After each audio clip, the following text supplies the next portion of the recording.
Welcome, wayward travelers, to the Scarlet Tavern, where the stories are told by candlelight and the truth is chased like spirits in a bottle. The Texas sun beats down on a lonely hilltop just outside Waco. For 51 days in 1993, the world watched as a quiet religious community turned into a besieged fortress. Tanks rolling, helicopters circling, and the smell of smoke eventually filling the air. What started as a warrant for illegal weapons ended in gunfire, flames, and one of the most fiercely debated tragedies in modern American history. At the center of it all stood a man named David Koresh, guitar playing preacher, self proclaimed prophet, and the spark that would ignite a national firestorm. In this first episode, we step back before the siege began. We'll uncover how a small band of believers searching for the end times welcomed a charismatic outsider who reshaped their world. We'll follow his rise, the growing whispers of weapons and abuse, and the chain of mistakes that turned a simple raid into a bloodbath on February 28, 1993. Drawing from court records, survivor testimonies, official reports, and careful journalism, we'll lay out the facts, the real concerns that brought federal agents to Mount Carmel, and the serious missteps that made everything worse. Content warning. This series explores graphic violence, allegations of child abuse and sexual exploitation, religious extremism, and mass death. Listener discretion is strongly advised as some details may be disturbing. So pull up a chair at the Scarlet Tavern, pour something strong, and lean in, because this isn't just another true crime tale. It's a story about how deeply held faith, unchecked charisma, and institutional force can collide with devastating consequences. The fuse was already burning long before that February morning. The question is, who lit the match? This is Scarlet Tavern. Yeah. Eee. New form. The way we're gonna do stuff now. Kind of change it up. Get everybody involved. And yeah, so again, we talked about the precursor to this, In a way. in a way. There is one connection to this that we will talk about later. The amazing sniper that was involved in Ruby Ridge is involved in Waco. So yeah, Waco's definitely interesting. I was a year old when this happened. I was 2. I was 5. Elliot wasn't born. But yeah, so this is, I'd have to like ask my parents if they remember this being on the news, because this did make national news. It was huge. That's what we should have done, is talk to our parents before Yeah, recording this made national news. What year was this again? 93. 93. I know this is. I don't know what does everybody know about this. Like before doing all this, did anybody know anything about this? I mean, I knew from Criminal Minds what it kind of was. So yeah, they do mention this in Criminal Minds. The cold one. Yeah, I mean the Criminal Minds takes a lot from real stuff. They do always mention real cases, but they never work a real case just because continuity stuff. And plus, it's just more controversial than it needs. Yeah, so obviously, for anybody that doesn't know, Branch Davidians, they're a cult. Are they still around? No. We'll find out why. They died with this. Quite literally. Yeah, I've never heard of this. Quite literally died with this. But yeah, the Branch Davidians don't exist. David Koresh is definitely, I would almost put him close to Jim Jones. Not as bad as Jim Jones. Like he didn't try to. I would say, honestly, he's probably not as like not as good of a talker as Jim Jones. I He was definitely charismatic. Oh yeah, I feel like he is Jim Jones only because he is technically a cult leader. That is about it. There's two different mindsets here, and also I don't think as we'll get into him far more when we get into the episode, I don't think the Branch Davidians were necessarily a death cult. I don't think David Koresh ever intended, probably deep down, for everyone to die. It just, as we'll see, it just kind of unfolded that way. Yeah. This is, interestingly enough, this is probably one of the cornerstone things, little cases that a lot of the right-wing anti-government people always rally and quote and reference. So I looked up at that episode. If anybody ever wants to watch it, it's season 4, episode 3, Minimal Loss. So yeah, we'll talk about his upbringing. David Koresh being from Bulgaria originally. No, that's not David. Or Koresh. sorry, That's the- Victor Hutev. Yes, he's the first one. Yes. And that was it. Yes, it was like a death, not a death cult. It was one of No, those. it was end of the world cult. Yeah, one of So, those apocalyptic. Yeah, Yes. so he was a Seventh-day Adventist he grew up Greek Orthodox. So for those that don't know, Greek Orthodox, they are a branch of Christianity that trace themselves directly to Jesus and his disciples. So, yeah, Very common in Russia. Greece, Russia, the Eastern Europe, Yeah. with the exception being Poland. So Catholicism is the first Christian religion, and then Greek Orthodox is the first schism of that. Yeah. And then we'll see Seventh-day Adventists.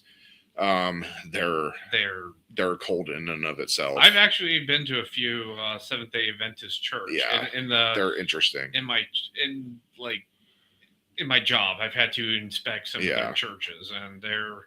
But we'll see that he gets kicked out of a Seventh-day Adventist church Yes. because his beliefs are too extreme. Wow. But yeah, so we're gonna go through quite a bit of this. So part 1 is really just the origins. Yeah. Of the Branch Davidians. We're quite literally calling this the Prophet and the Powder Keg. Oh, and then next episode is actually what went down. Yeah, so we're Okay. We're setting the stage. yeah, we're setting the tone here. So Prequel. yeah, Yes. everybody ready? Yep. All right. So the story of the community that would one day be known as the Branch Davidians begins with the life of a single Bulgarian immigrant whose intense scriptural studies sparked a reform movement within Seventh-day Adventism. Victor Tasho Hutev was born on March 2nd, 1885. That's about when Ben was born. In the small hamlet of Rykov in the Rhodop Mountains of southwestern Bulgaria. Very small.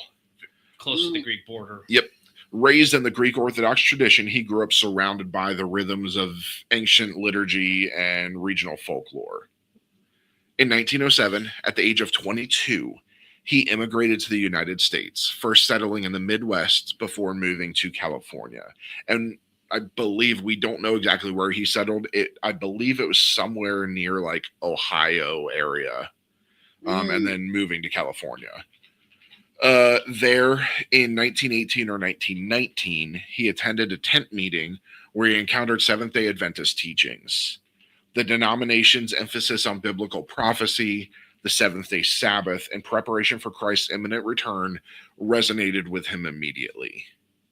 He joined the church and soon became a Sabbath school teacher in a Los Angeles congregation, where his methodical examination of Scripture, especially Isaiah 54 to 66, revealed, in his view, urgent calls for revival and reformation among God's remnant people.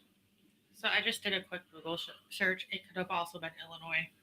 Yeah, I don't remember. There wasn't much records of him. No. So it made it hard.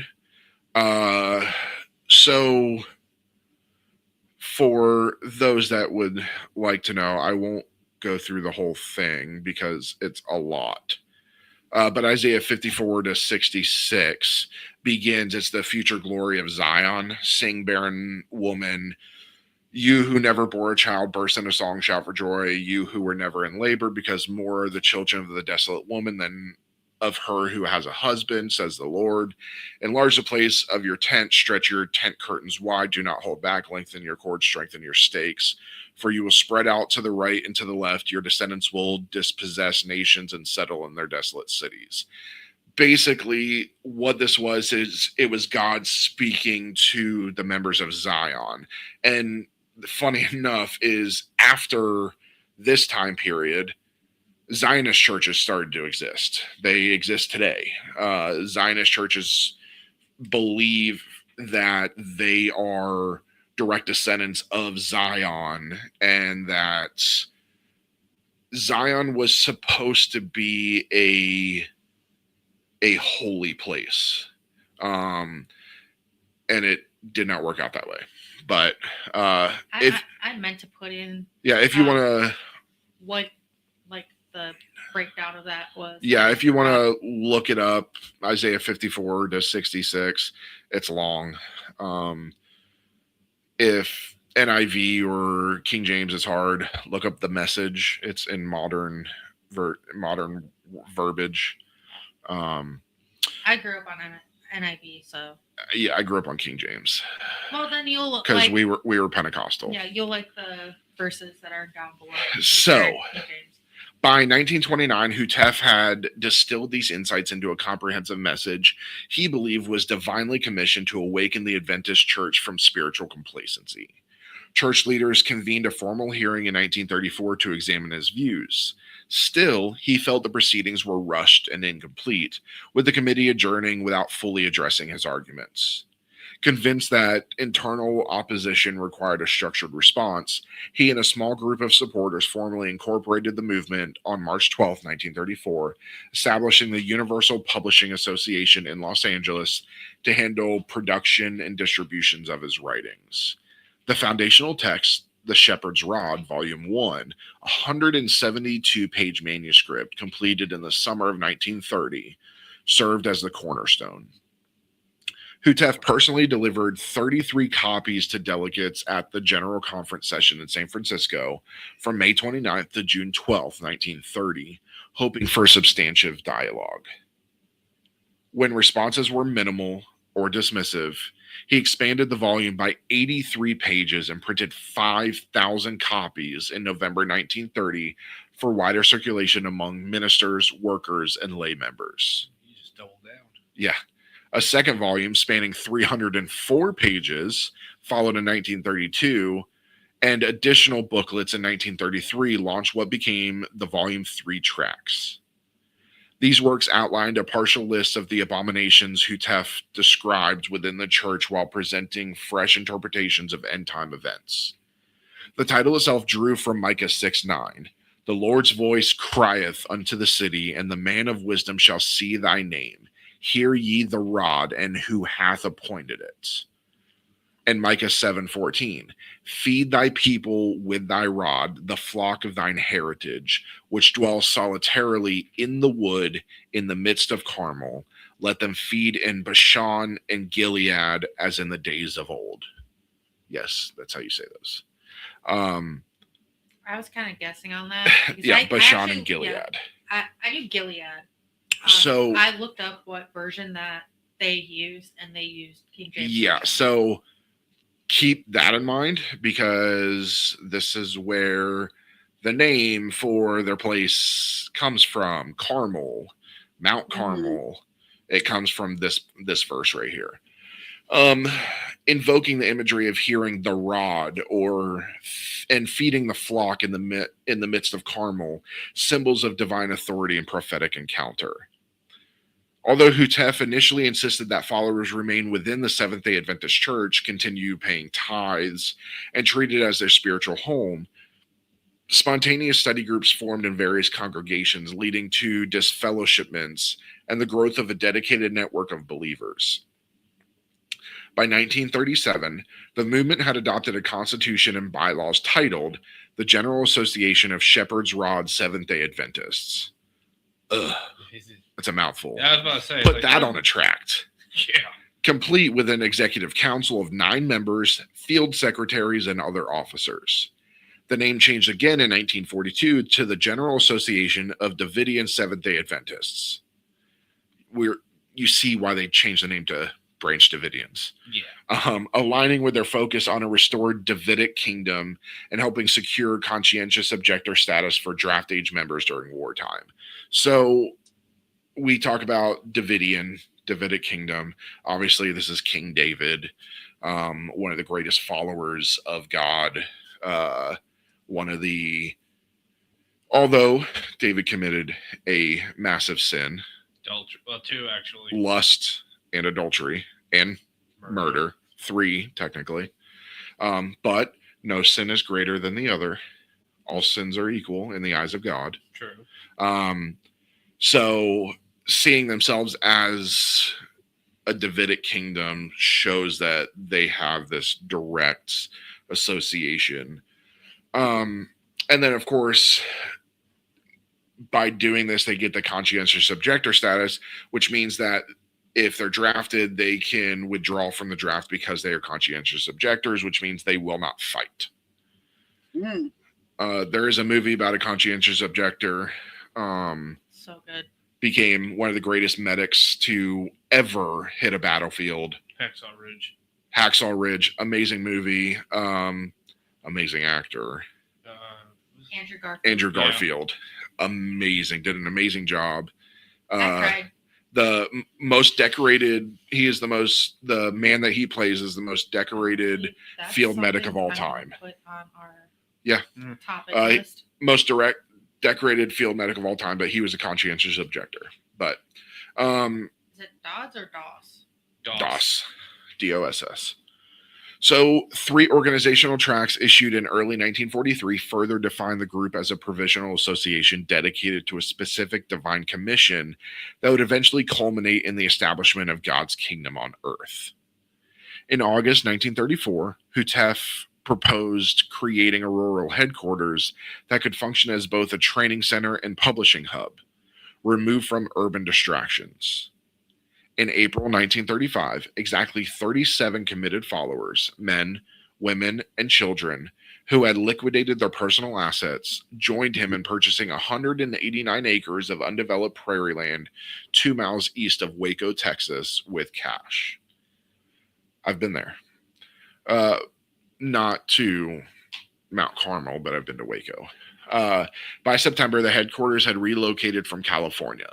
The property was named Mount Carmel Center, deliberately chosen to echo the biblical mountain referenced in Joshua 19:26, and Alamelech and Amad and Mishael, and reacheth to Carmel westward, and to Shihor Libnath. There's a bunch of other stuff. You're welcome. That, but, a site associated with prophetic confrontation and renewal. An additional 186 acres were acquired in 1937, bringing the total to 375 acres by 1940, and supporting a resident population of 64, with peaks of up to 125 people living on site over the following 2 decades. That is not a small piece of land. no. This is where you get the bad connotation of saying that you want to live in a commune. Yeah. Comes from this. A commune in and of itself is not a bad thing. I mean, at first, like, this one wasn't like. I mean, this wasn't bad. Oh no, because he's just. It wasn't bad until literally David. David Koresh is just a massive piece of shit. I mean, they lived in peace. Yeah. Hotep is just a very devout Christian at this point, and he's just earnestly, him and the people who believe in him are just trying to live what they feel is a biblical Christian, community and lifestyle. Just imagine if David Koresh never got involved. They probably still exist. Yeah. Well, actually, as we'll see, it might not have happened. Actually, no, they not as big as they were. But I do think that there would have still been Branch Davidians. I mean, they wouldn't. What happened wouldn't have happened. Yeah. No, what happened? What wouldn't have happened? But there might have been some, but not many. Yeah. And we'll see. You'll see why later on. So, construction transformed the raw landscape into a fully self-sustaining settlement, accomplished entirely through collective manual labor during the final years of the Great Depression. The group installed an independent water system with wells, engineered sewage lines, and arranged for electricity and telephone service. The central multi-level administration building served as the operational heart. It housed the main office, staff workspaces, a chapel for worship, the printing equipment, and Hutef's personal sleeping quarters. Surrounding structures included modest wooden residences for families, dormitories for single members, workshops, storage facilities, dedicated infirmaries, and dispensaries for medical care, a children's school that blended academics with scriptural instruction, a sanitarium and rest home for those needing physical or spiritual recovery, and a vocational and home economics program teaching practical skills for self-reliant living. Gardens, orchards, and livestock operations were laid out with precision. An orchard of approximately 900 trees, a dairy operation supplying fresh milk, and expansive vegetable plots that provided community sustenance while generating modest revenue through sales at a local farmer's market. Now, if we look at this, take away the garden, orchards, and livestock, but is this not a Catholic school? Think about you've got It's a Christian school. well, but you know what I mean. If we look at Catholic schools, Christian schools, you have places. Well, Christian schools, unlike Catholic schools, don't have places for the teachers to sleep. I'm not saying all Catholic schools do, but Christian schools never have places for like the teachers to sleep and No. things like that. Well, not every Christian or Catholic school is one where you stay there and you live. My high school now has that, but that's also because they have foreign students, and they used to be, but that's the exception. It's not the standard. Yeah. Most Catholic schools, and I can't speak to other Christian denomination schools, they're just like regular schools. You know, you go home and you take a bus there every day. But still, like the chapels and they always stuff like that. Like they always have those. This is kind of like that. I mean, I feel like a sanitarium and rest home. I mean, Yeah. There's that this exists. is a commune. That's what it is. It's a religious commune. Yeah. So, and then obviously we add the gardens, orchards, livestock where they're self-sustaining. 900 trees, that's going to produce a lot. I'm assuming we're looking at apple trees mostly. I don't think it really ever said. I mean, this wouldn't be. You'd probably have apples, oranges. Yeah, this is Yeah. just a religious commune. Yeah. So, but I mean, we're obviously knowing what happens to it. We're seeing it in a negative light because we know that they become a cult and things like that. But if you were to see this and even visit this, would you? I mean, if you were religious, would you not join these people?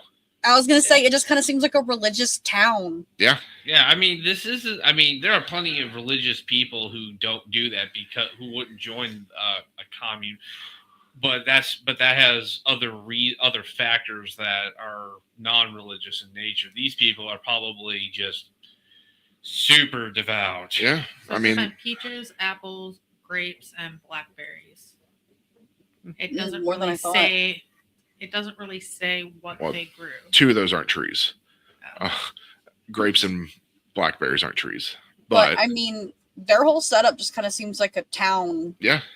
In general, you know I mean, that's what it was. I mean, we'll see that there's a reason it turns into a cult eventually. Yeah. And again, David Koresh has to do with a lot of it. So we'll kind of talk about it at the end, whether we believe it would have stayed the same if David Koresh wouldn't have been involved after we listened to it, or if it would have happened anyways. The economic model was designed to keep resources focused on the mission rather than individual gain. Full-time residents received modest wages calculated strictly to cover basic personal needs. Those who secured employment in nearby Waco contributed a double tithe to the common treasury. Jesus. 20%. This system supported ongoing publishing, outreach, and infrastructure maintenance, and a paycheck to the pastor. The printing press and the administration building produced an expanding catalog that included timely greetings, 2 volumes containing 52 and 46 individual books, respectively. Jesus Christ. Yeah, there was a lot. The symbolic codes, 10 volumes plus additional issues. The Jezreel letters, 9 issues. The Answerer, 5 books addressing doctrinal questions, and a set of 18 illustrated eschatological charts released in 1944 that visually map prophetic timelines. Good Lord. Yeah. These people really had a lot of time in their hands. Yeah. Mhm. All materials were distributed worldwide free of charge, supported by a correspondence department that handled thousands of inquiries each month from interested Adventists. The So- movement's newsletter, The Symbolic Code, first appeared on July 15th, 1934, and continued as a regular channel for encouragement, updates, and deeper study.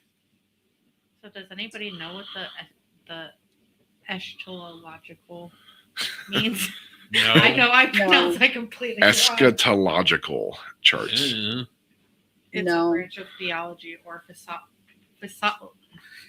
philosophy concerned with last things, specifically death, judgment, the afterlife, and the ultimate destiny of humanity and the world. Yes. Everything in Revelations. So I understand that everybody liquidated all of their money, but how the hell did they have the money for half of this shit? That's what they, Rich people. yeah. And also, Mm. well, what they did also was the food and everything they sold also made their Correct. So Yeah, They're that's selling true. at the farmers markets I would too. imagine that the ones who did have jobs in Waco, they were probably giving way more than just 20% in the communal tithe. probably. I would imagine everything was going into it. So- I thought I had it in here. It might be later, it says double. with how much the property actually cost. Yeah. Uh, If it's not in here, we'll look it up at the end. yeah, I mean, But so from my personal, so the church I grew up going to, right next door was a cult. They actually own a cereal company called Kashi. If you've ever seen Kashi cereal, that is an occult cereal. So stop buying it and giving money to this cult. The leader, her name was Ma, just simply Ma, like M-A. Big lady, like 500-pound lady. Walked around, drove around in a little cart. My mom actually, it's not really breaking HIPAA since she's dead. My mom actually treated her and watched her die. And then one of my high school teachers took over. Oh! Yes. Oh! what did they teach? So, what did he teach? History, I think. Oh, But he, his Cult name leader. is Ramayana K. Baba. Ed? White guy. Oh my God! I was about to say, like, watch. His name is Steve or something. Ramayana K. Baba. The K stood for Karen. No joke. And he, before he took over, he was the all-seeing eye. Oh. Yes. Sauron? Listen, I've done everything in the church. For those that grew up in the church, especially like Assemblies of God and stuff, we had Royal Rangers, which is like Boy Scouts but Christian. Yep, Royal Rangers, and you had they also had a Girl Scout girls version too, called the Missionettes. And it was literally Boy Scouts but Christian based, faith based. And so we would hang out at the church, and you would hear chanting and like sacrifices and things like that. But Like animal sacrifices? yes. But have to specify in that. order, so so they glad the Catholic Church never adopted these things, and They- I had to do. I would have had to do this. they lived on the property. Everybody lived on the property, and you were forced to sign over everything you owned. You lived there free of charge, but everything you owned. They owned your car. You were allowed to drive it still, but if they wanted to sell the car, they could sell it. Everything that you brought in as a wage got given to them. 100% of everything. I knew a couple people that were there, and I don't know anybody that got out personally, but yeah. So if you've ever bought Kashi cereal, stop buying it because you're funding a cult. I'm gonna look up Kashi cereal. You Might will have. recognize it. I guarantee you've seen it in a store somewhere. Yeah. Kashi. It's like a healthy cereal. I don't know if I have. But it is, well, next time you go to the grocery store, look for it. I guarantee you'll see it. They're worldwide. That's crazy. But yeah, so governance followed the framework outlined in the 102-page document, The Leviticus of the Davidian Seventh-day Adventists, which included a constitution and bylaws, an executive council of 7 members, 4 officers, president, vice president, secretary, and treasurer, basically everybody that's in this room, and 3 counselors held administrative authority between annual sessions, with the president understood to serve by direct divine appointment. Ministers, whether licensed or ordained, were responsible for teaching, representation, and conducting ceremonies such as baptisms, funerals, and weddings when local Adventist congregations declined. Do you guys understand the difference between licensed and ordained? License, they took a class for it. Ordained, they're an actual pastor. So licensed means that you basically went through like what would be the equivalent of seminary for Catholics, for priests. There's Bible school is what the Christians call it. The ordained, it's just you have been recognized by the states to be able to perform these ceremonies. I got it backwards. So I have been ordained for, what did I say? 15 years now? Something like that. I just got the email that it's been 15 years that I've been ordained. So like I could go do a wedding right now. I've actually been ordained twice. My mom's ordained. I've been ordained twice. Once under the Christians, once under the Church of Nome. Yes, that's a real thing. The Church of the Nome. Look them up. They're on TikTok. They're awesome. Anybody can go get ordained for free under them. They're awesome. They started during COVID. So field secretaries oversaw geographic regions and contacted interested parties, while Bible workers, often trained at temporary institutes known as the Davidic Levitical Institute, carried the message through personal study groups. Members were classified as accredited, holding a certificate of fellowship, or non-accredited supporters, allowing for varying levels of involvement while maintaining a clear sense of shared purpose. Basically, if you paid them and gave them money, you're accredited and you have a certificate of fellowship. If you just show up and don't give them money, you're not accredited. That's basically what it boils down to. They just want your money, just like all churches. Daily life unfolded in a disciplined rhythm that wove spiritual focus together with practical sustainability. Residents followed a vegetarian diet. I'm out. Yeah. Abstained from tobacco and alcohol. I'm out. At least with the alcohol part. Yeah. I'm out for both. I can't smoke a cigar. Fuck you. And avoided worldly amusement such as dancing or motion pictures. What is this? Footloose? Seriously. We got to cut loose. Footloose. Kick off your Davidian shoes. Worse though, because you can't watch movies either. Right? God. Women wore plain, modest clothing with long skirts and no cosmetics, outwardly signaling separation from contemporary fashion.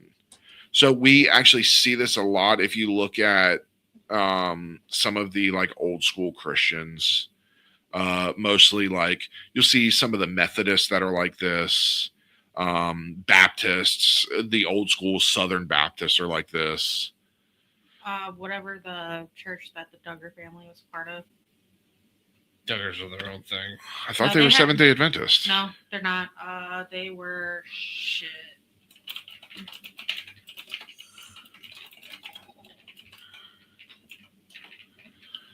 Institute of Basic Life Principles. It's a non-denominational. Yeah, the IBLP. It's a made-up thing, Yes. just like most of them. So the Sabbath filled entire days with collective worship and in-depth scriptural analysis. Work rotations were assigned to every adult, tending gardens and orchards, caring for livestock, operating the print shop, maintaining buildings and grounds, or participating in correspondence. Children's classes combined standard academics with an immersive Bible instruction. Publications occasionally included practical recipes for healthful living, alongside spiritual content, reinforcing the integration of body, mind, and spirit in preparation for the end times. Theological emphasis centered on several interlocking prophetic themes. Hutef taught that the Seventh-day Adventist Church remained God's true remnant, but had grown lax in standards, practices, and devotion. His message represented the present truth required for Reformation. The 144,000 sealed servants of Revelation 7 and 14 were understood as literal Christian believers who would be marked and protected during the events of Ezekiel 9, which was interpreted as the beginning of the investigative judgment for the living and as a literal future purification of the church through angelic action. So I can write those down and look those up so then we could have a brief overview of them. Yeah, so I completely forgot. okay, so the 144,000 seals, basically Revelation 7, it's long, but verse 1 through 4 is, after this I saw four angels standing at the four corners of the earth, holding back the four winds of the earth to prevent any wind from blowing on the land or on the sea or on any tree. Then I saw another angel coming up from the east, having the seal of the living God. He called out in a loud voice to the four angels who had been given power to harm the land and the sea. Do not harm the land or the sea or the trees until we put a seal on the foreheads of the servants of our God. Then I heard the number of those who were sealed, 144,000 from all the tribes of Israel. Basically, it goes through the tribes of Judah, Reuben, Gad, Asher, Naphtali, Manasseh, Simeon, Levi, Issachar, Zebulun, Joseph, and Benjamin. And then, what's bad is I used to know these by heart.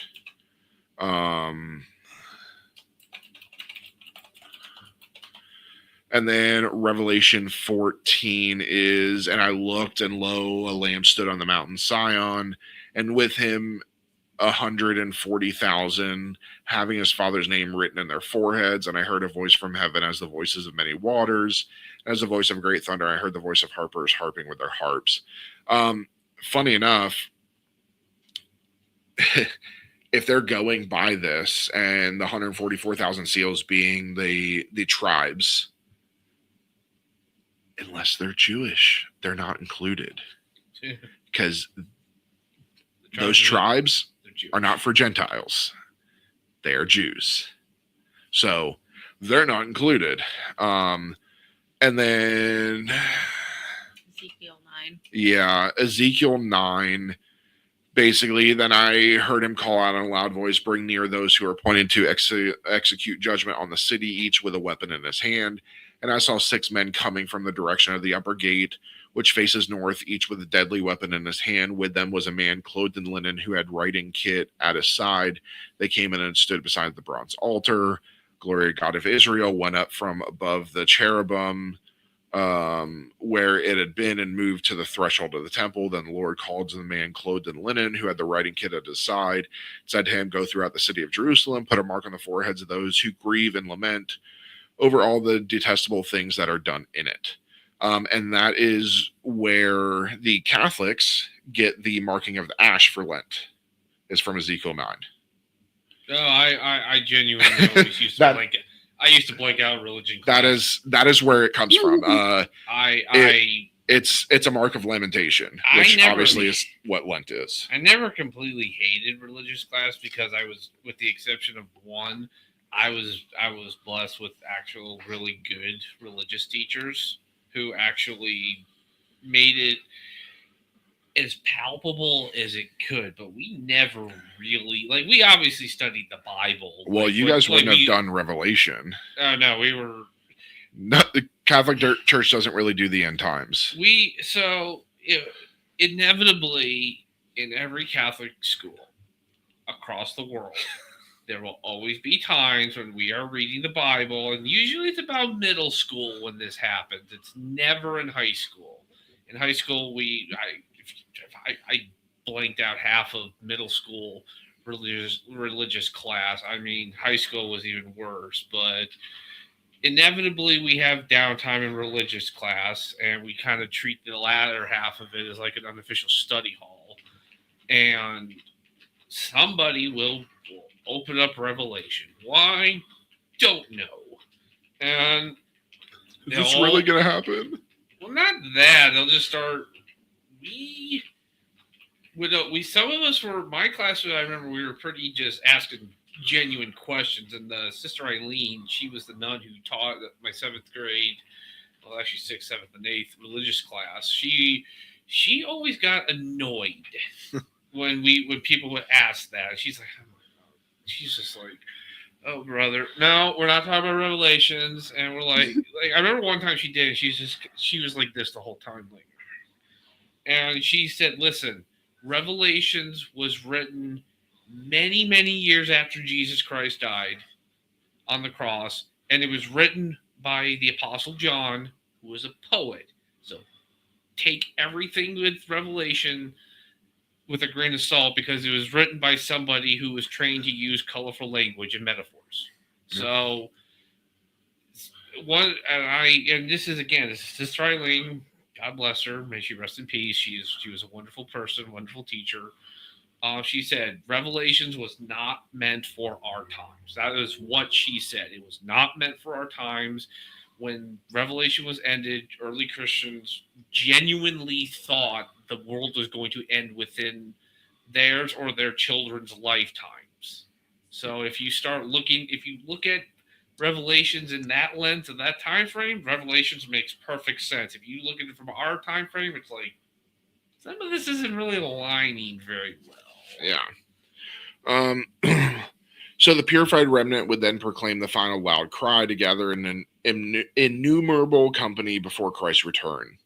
Hutef stressed that the Davidians themselves would not perform any slaying. That role belonged exclusively to divine agents. I'm pretty sure agents aren't diving. I'm pretty sure it's supposed to be divining.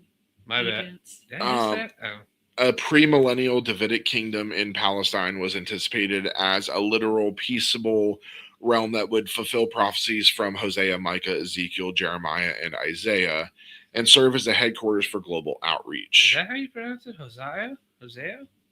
Yeah. Hosea. I never learned how. I was today years old when I learned how that name is pronounced. Symbolic charts and study aids helped members visualize the timelines, conveying the conviction that they lived in the 11th hour of prophetic history. The community positioned itself not as a rival denomination, but as a purifying vanguard within the parent church. The evangelistic efforts directed solely at awakening fellow Adventists. When the original site near Lake Waco proved insufficient for the expanding vision, the group acquired a 941-acre tract 13 miles northeast of Waco near Elk, Texas in 1957 for $85,000. It's about $1.7 million today, designating it the new Mount Carmel Center. 16 new houses, 11 barrack-style dormitories, and a large dairy operations and additional farm buildings were completed to accommodate anticipated growth. The original Mount Carmel property was sold as city limits expanded. Portions later became residential development, with streets such as Charbonneau Drive and Hermanson Drive named after early families. The community's water treatment plant was absorbed into the municipal system, and the Vanguard School and Presbyterian Church repurposed several of the original structures. Victor Houteff died suddenly of heart failure in February 1955. His widow, Florence, whose family, the Hermansons, had provided a crucial early $10,000 contributions that helped launch the Texas venture, assumed a leading administration role as vice president of the executive council. She guided the community through transition, interpreting certain prophetic periods as pointing toward April 22nd, 1959, Passover, as the moment when the Davidic kingdom would begin to establish itself on earth. Expected signs included the resurrection of Victor Houteff and conflict in the Middle East. The call went out. Believers were urged to liquidate homes, farms, and businesses and converge on the new Mount Carmel site. Roughly 900 people responded, arriving by car, bus, and train in the preceding weeks. They erected tents and temporary shelters across the 941-acre property, held continuous Bible studies, shared communal meals, and waited in heightened spiritual anticipation. The gathering represented the largest single assembly in the movement's history up to that point. It seems like every 5-10 years or some Bible scholar or self-professed Bible scholar or religious person who says, I found out the date of when the rapture or something else is about to happen. And inevitably there's always people who just decide to this is it. Wasn't it a few years ago? 2012. Yeah, some cartographer or something. The Mayan calendar. No, not the Mayan calendar. This was later. This is years after that. And then that wasn't religious. That was just that was something else. But he was a biblical guy, and he was a naval code breaker who thought he mathematically predicted the rapture, and people like thousands of people across the United States and Canada believed him, and they went to the Grand Canyon or something to wait for the rapture or something, and he turned out he was completely wrong. So inevitably, when the anticipated date passed without the expected signs, disappointment proved profound. Most participants dispersed within days or weeks, many of them facing financial losses. You mean the man that had a heart attack wasn't going to come back from the dead? I hope they at least did anybody think ahead of time to unbury him just in case they were right? He's just and then just suffocates to death. I was about to say, it's what if that part actually existed and he just was still stuck at the coffin? Florence eventually acknowledged the interpretive error, and in 1962, the original Davidian Association was formally dissolved by the Executive Council. Nearly all of the new Mount Carmel acreage was sold, leaving only about 77.86 acres. Listen, that's still great. That's a lot. Benjamin Roden, anybody named Benjamin's not good. A longtime follower, first-time caller, who had first encountered the message in 1946, emerged as the stabilizing figure for what would become the Branch Davidians. Born in 1902 in Oklahoma to a farming family, he received teacher training. He worked briefly as an educator before entering the oil fields of Oklahoma and later Odessa, Texas. He married Lois Irene Scott in 1937, and the couple was baptized into the Seventh-day Adventist Church in 1940 in Kilgore, Texas. The Rodens visited Mount Carmel in 1945, an experience that led to their disfellowshipment from their local congregation. By 1953, the family, now with 6 children, had lived temporarily on the property, where Benjamin oversaw the large community garden supplying fresh produce for the entire group. After Houteff's death, Roden claimed divine instruction to rebuke the existing leadership. Hesitating over how to sign the correspondence, he reported hearing an audible voice directing him to use the title The Branch from Zechariah 6:12. And speak unto him, saying, Thus speaketh the Lord of hosts, saying, Behold, the man whose name is the Branch, and he shall grow up out of his place, and he shall build the temple of the Lord. This biblical designation became the defining identifier for the new movement he organized, the Branch Davidians, Seventh-day Adventists. Roden emphasized the modern restoration of the nation of Israel as a contemporary prophetic sign and traveled there personally to establish a small outpost of followers. When the remaining acreage at New Mount Carmel became available after the 1962 dissolution, Benjamin Roden and a small corps of loyalists secured it. By 1973, the remaining property had been fully deeded to Benjamin, Lois, and their son, George. The site was once again called Mount Carmel. Benjamin led with quiet authority until he died in 1978. Lois Roden then assumed leadership, introducing distinctive theological expansions. In 1977, she experienced a vision during the night, a shimmering silver feminine figure she identified as the Holy Spirit of God. This revelation prompted her to teach that the Holy Spirit possesses a feminine aspect, a view supported by linguistic evidence and such as the feminine gender of the Hebrew word ruach, spirit, and by parallels with the Shekinah, divine presence in Jewish tradition. Good thing I studied this. Yeah. I was like, She advocated for the co-equal spiritual dominion of women and men in the final work, including the ordination of women, which was unheard of back then. yeah. It's Look- still kind of unheard of now. I mean, or- in a lot of churches. I mean, modern churches, female pastors are getting, like head pastors are getting a lot more common. Lois channeled these insights into a journal titled Shekinah, which she co-edited and printed with community assistance. The publication, what is with these people and writing fucking books? It's part of the, I guess it's part of the evangelizing thing. That's the how they. Seventh-day Adventists I know have a lot of books, and that I know because in my hometown there's a Seventh-day Adventist church, There's Seventh-day Adventists not far from us. and they have at the fair every year they have a booth, and they have like millions of books. You know what we should do? We should get a cage No, and put a Seventh-day Adventist and a Scientologist in and see who comes out the winner. I'm Let's I'm not. betting on the Seventh Day Adventists. Me I'm pulling too. for them. So the publication featured her commentaries alongside reprinted news articles and excerpts from Christian, Jewish, and other religious sources exploring women's roles in faith traditions. Under her guidance, the community incorporated observance of certain Jewish festivals into its prophetic calendar as part of ongoing preparation. So I want to kind of pause here.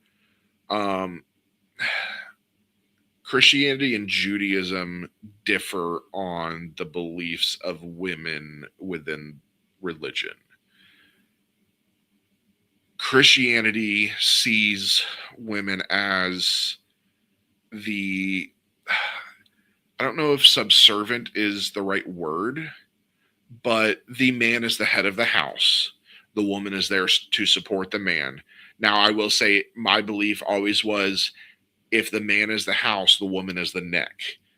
The head cannot be supported without the neck. The neck moves the head where it's supposed to go and where it's supposed to see. But ultimately, the head is what makes the decision, if that makes sense. Judaism is completely different. So,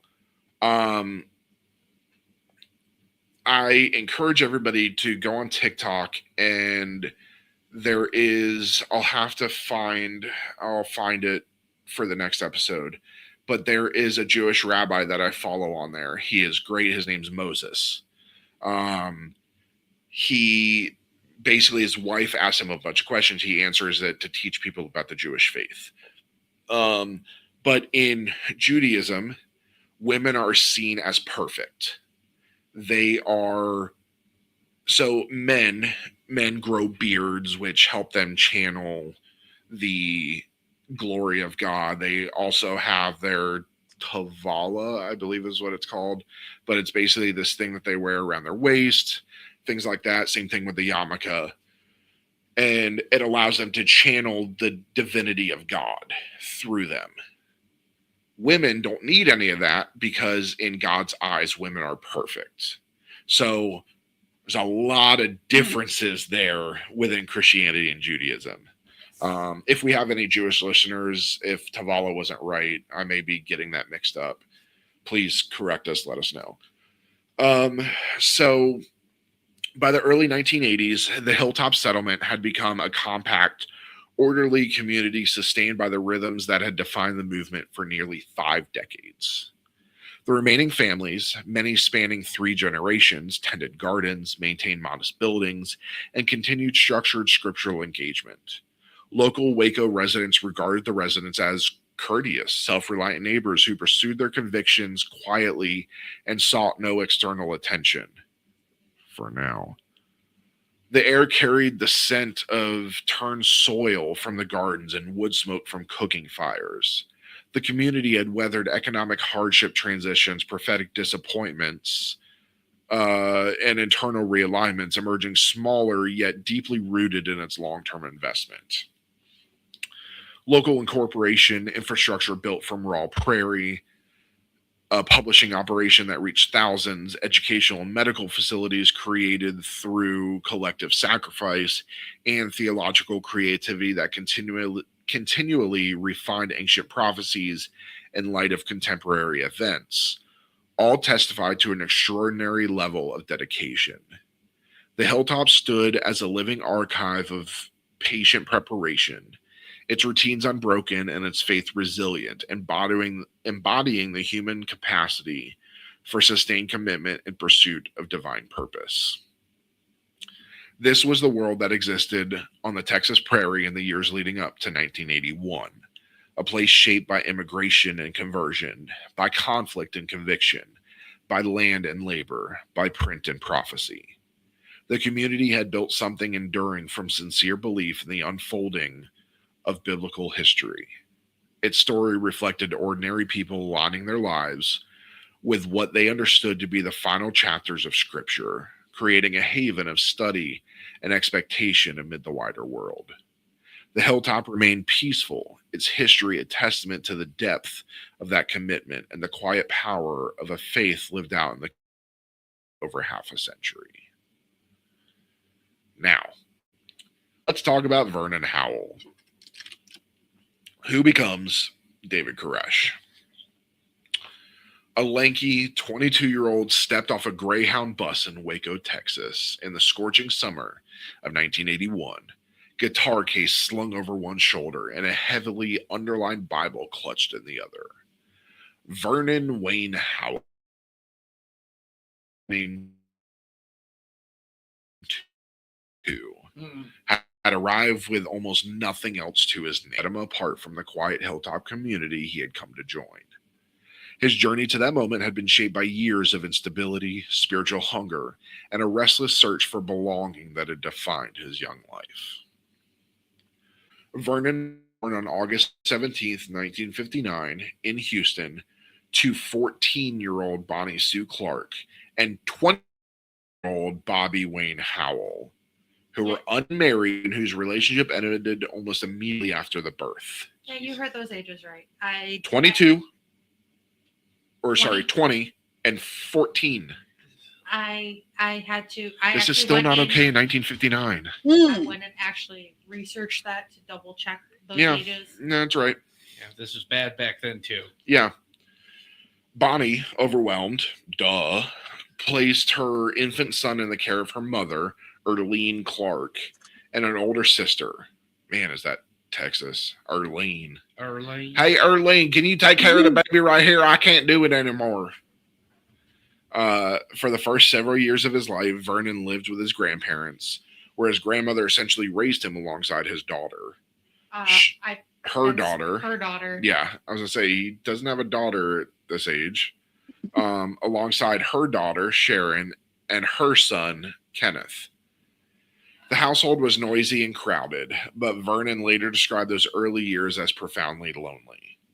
When Bonnie remarried around 1962 to a man named Joe Golden, the union was short-lived and marked by abuse.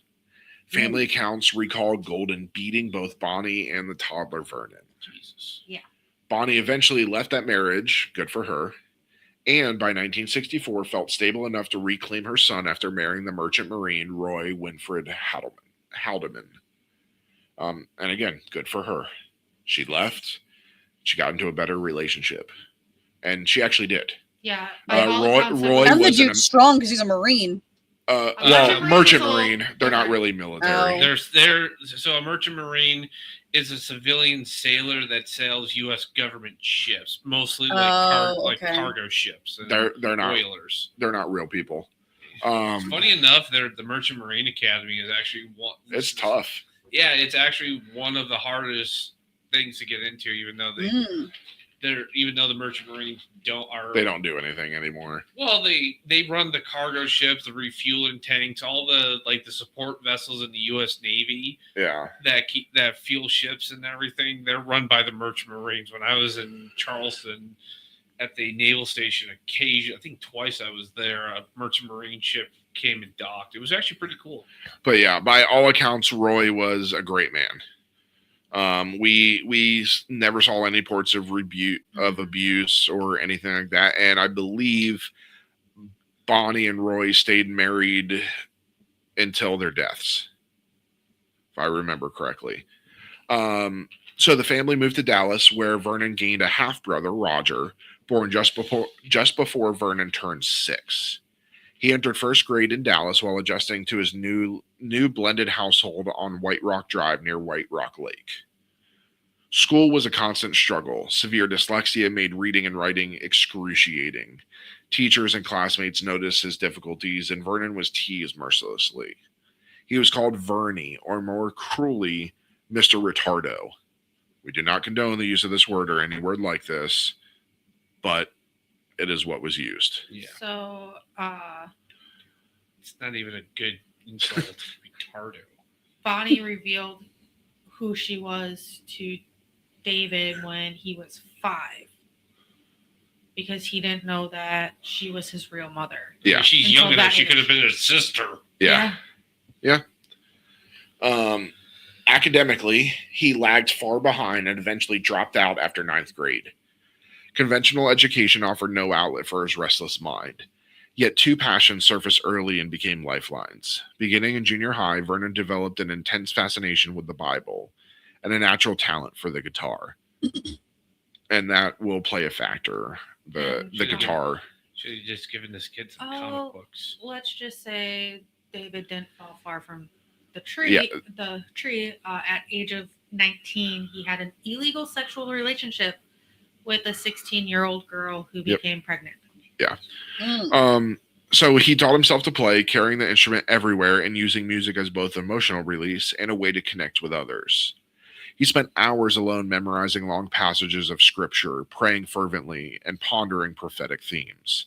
At 20, he joined his mother's Seventh-day Adventist church in the Dallas area and immersed himself in its teachings on end-time prophecy in the book of Revelation. His outspoken challenges to certain scriptural interpretations, particularly questions about the absence of a living prophet to guide the church, led to his formal disfellowshipment. Undeterred, Vernon continued searching for a community that would embrace his deepening convictions. Word reached him of a small prophecy-oriented group outside Waco that carried forward the Davidian tradition. In the summer of 1981, he made the 2-hour drive from East Texas to Mount Carmel Center and stepped into a world that would forever change him. From the day of his arrival, Vernon stood out among the small intergenerational Branch Davidian community, then led by Lois Roden. At 22, he displayed encyclopedic knowledge of the Bible that went well beyond rote memorization. He could open the text almost any passage and unfold intricate panoramic interpretations that wove Old Testament prophecy seamlessly into New Testament fulfillments, making distant events feel urgently relevant to the present. Lois, who had taken leadership after her husband Benjamin's death in 1978, quickly recognized the young man's unusual depth. She began mentoring him personally, drawing him into an extended private Bible studies and gradually elevating him as a gifted teacher. Lois saw in Vernon a potential successor, even favoring him over her own son, George. That's not going to play a factor. Whom she considered temperamentally unfit for the role. George doesn't hold any grudge. No. Not at all. Vernon responded with genuine enthusiasm and humility. He threw himself into every aspect of communal life, participating in work details, attending every study session, and contributing to worship in fresh ways. His musical gifts added a distinctive flavor to the otherwise austere gatherings. Vernon played guitar and sang during services, blending folk and rock influences with scriptural lyrics that resonated with both longtime members and occasional visitors. He began performing regularly at local Waco spots, including Chelsea Street Pub and Grill inside Richland Mall and Q-Sticks, a bar behind a former Kmart on Old Dallas Highway. That makes me feel old hearing that Yes. store name. I aged 10 years. Oh, he's dead. No. Between sets, he would quote lengthy Bible passages, hand out the compound's phone number, and personally invite older Branch Davidians to attend his gigs. A striking contrast to the usual young secular crowds. Convinced music could serve as an effective evangelistic bridge, Vernon opened a small recording studio in Waco called Cyrus Productions. Working with local musicians, he recorded a demo tape and released a 45 RPM single and cassette titled Man, Man in Waco. Weird name. Weird man. Yeah. The song directly referenced the growing tensions with George Roden. A diss track? He made a Christian diss track. Yes. The publicity photo from the period shows a young Vernon with shoulder-length hair and a confident gaze, which I'm going to try to make the cover picture to this. Already projecting the image of musician, preacher, and spiritual seeker. In 1987, he visited Lone Star Music, a shop he frequented to haggle for guitars, and handed the owner, Calvin Ross, a copy of his demo tape.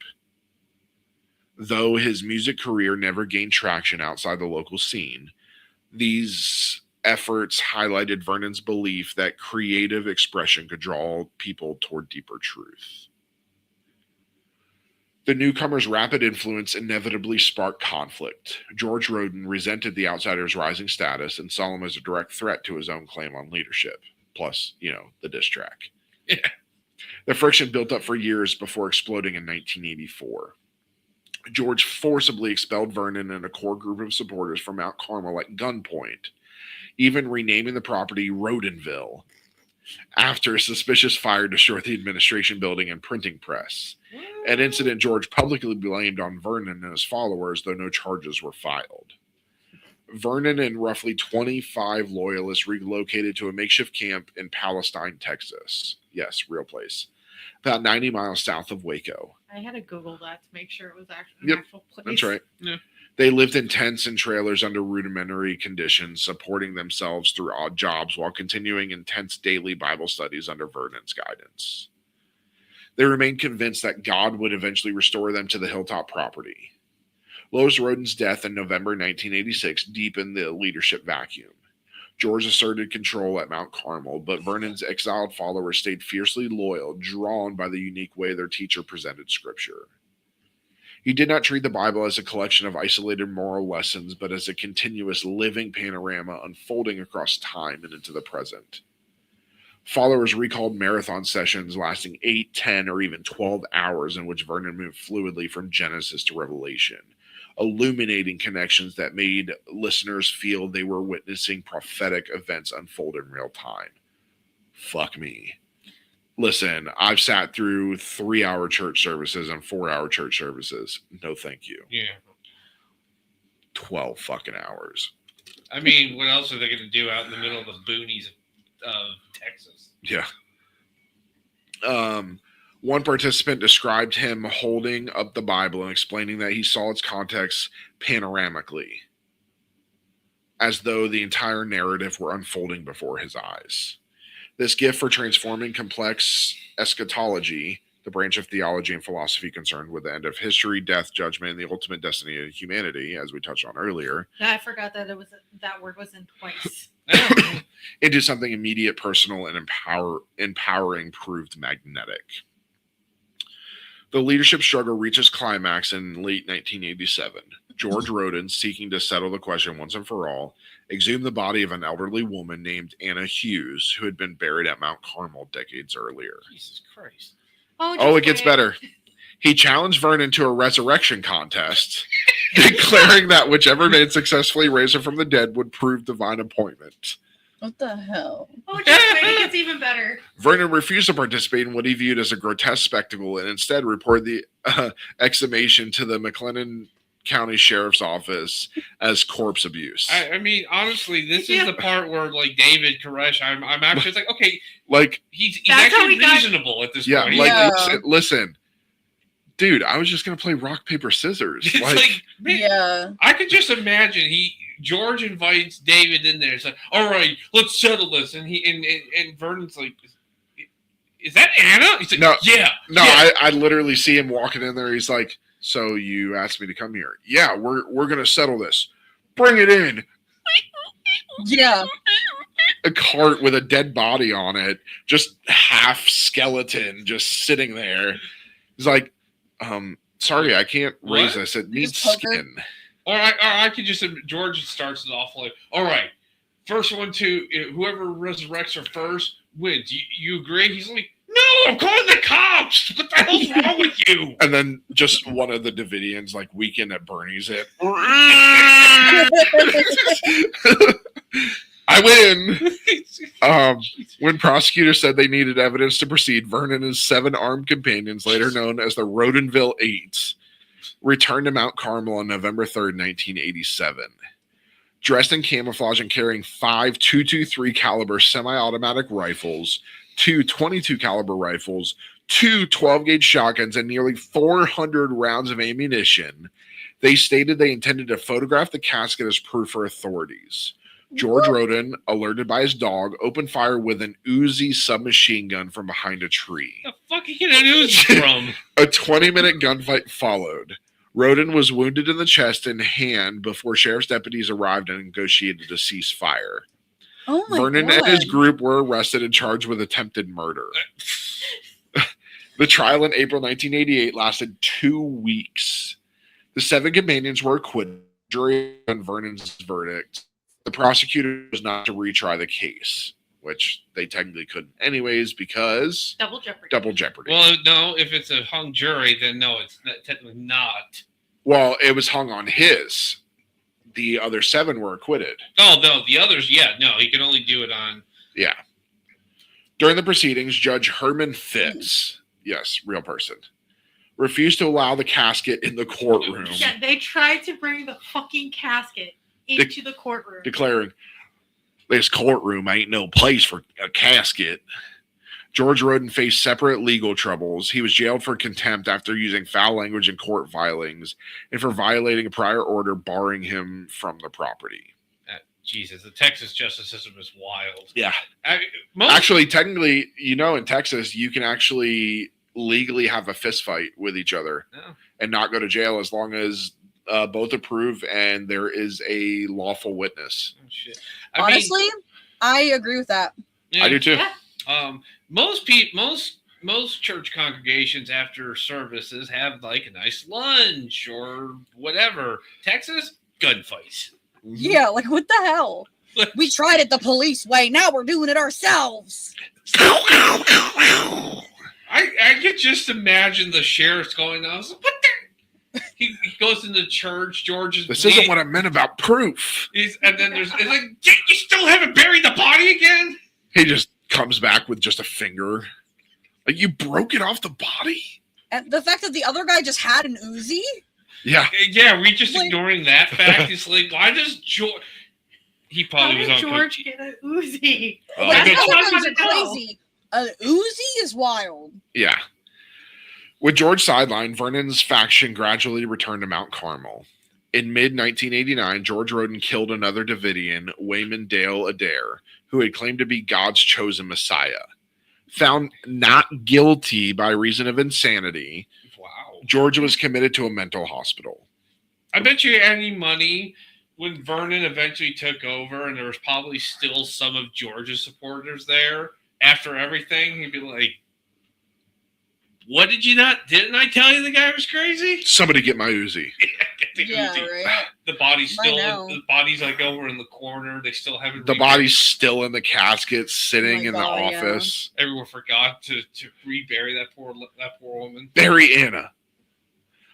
Vernon seized the opportunity by raising funds from supporters to pay off the substantial back taxes that accumulated on the property under George's management.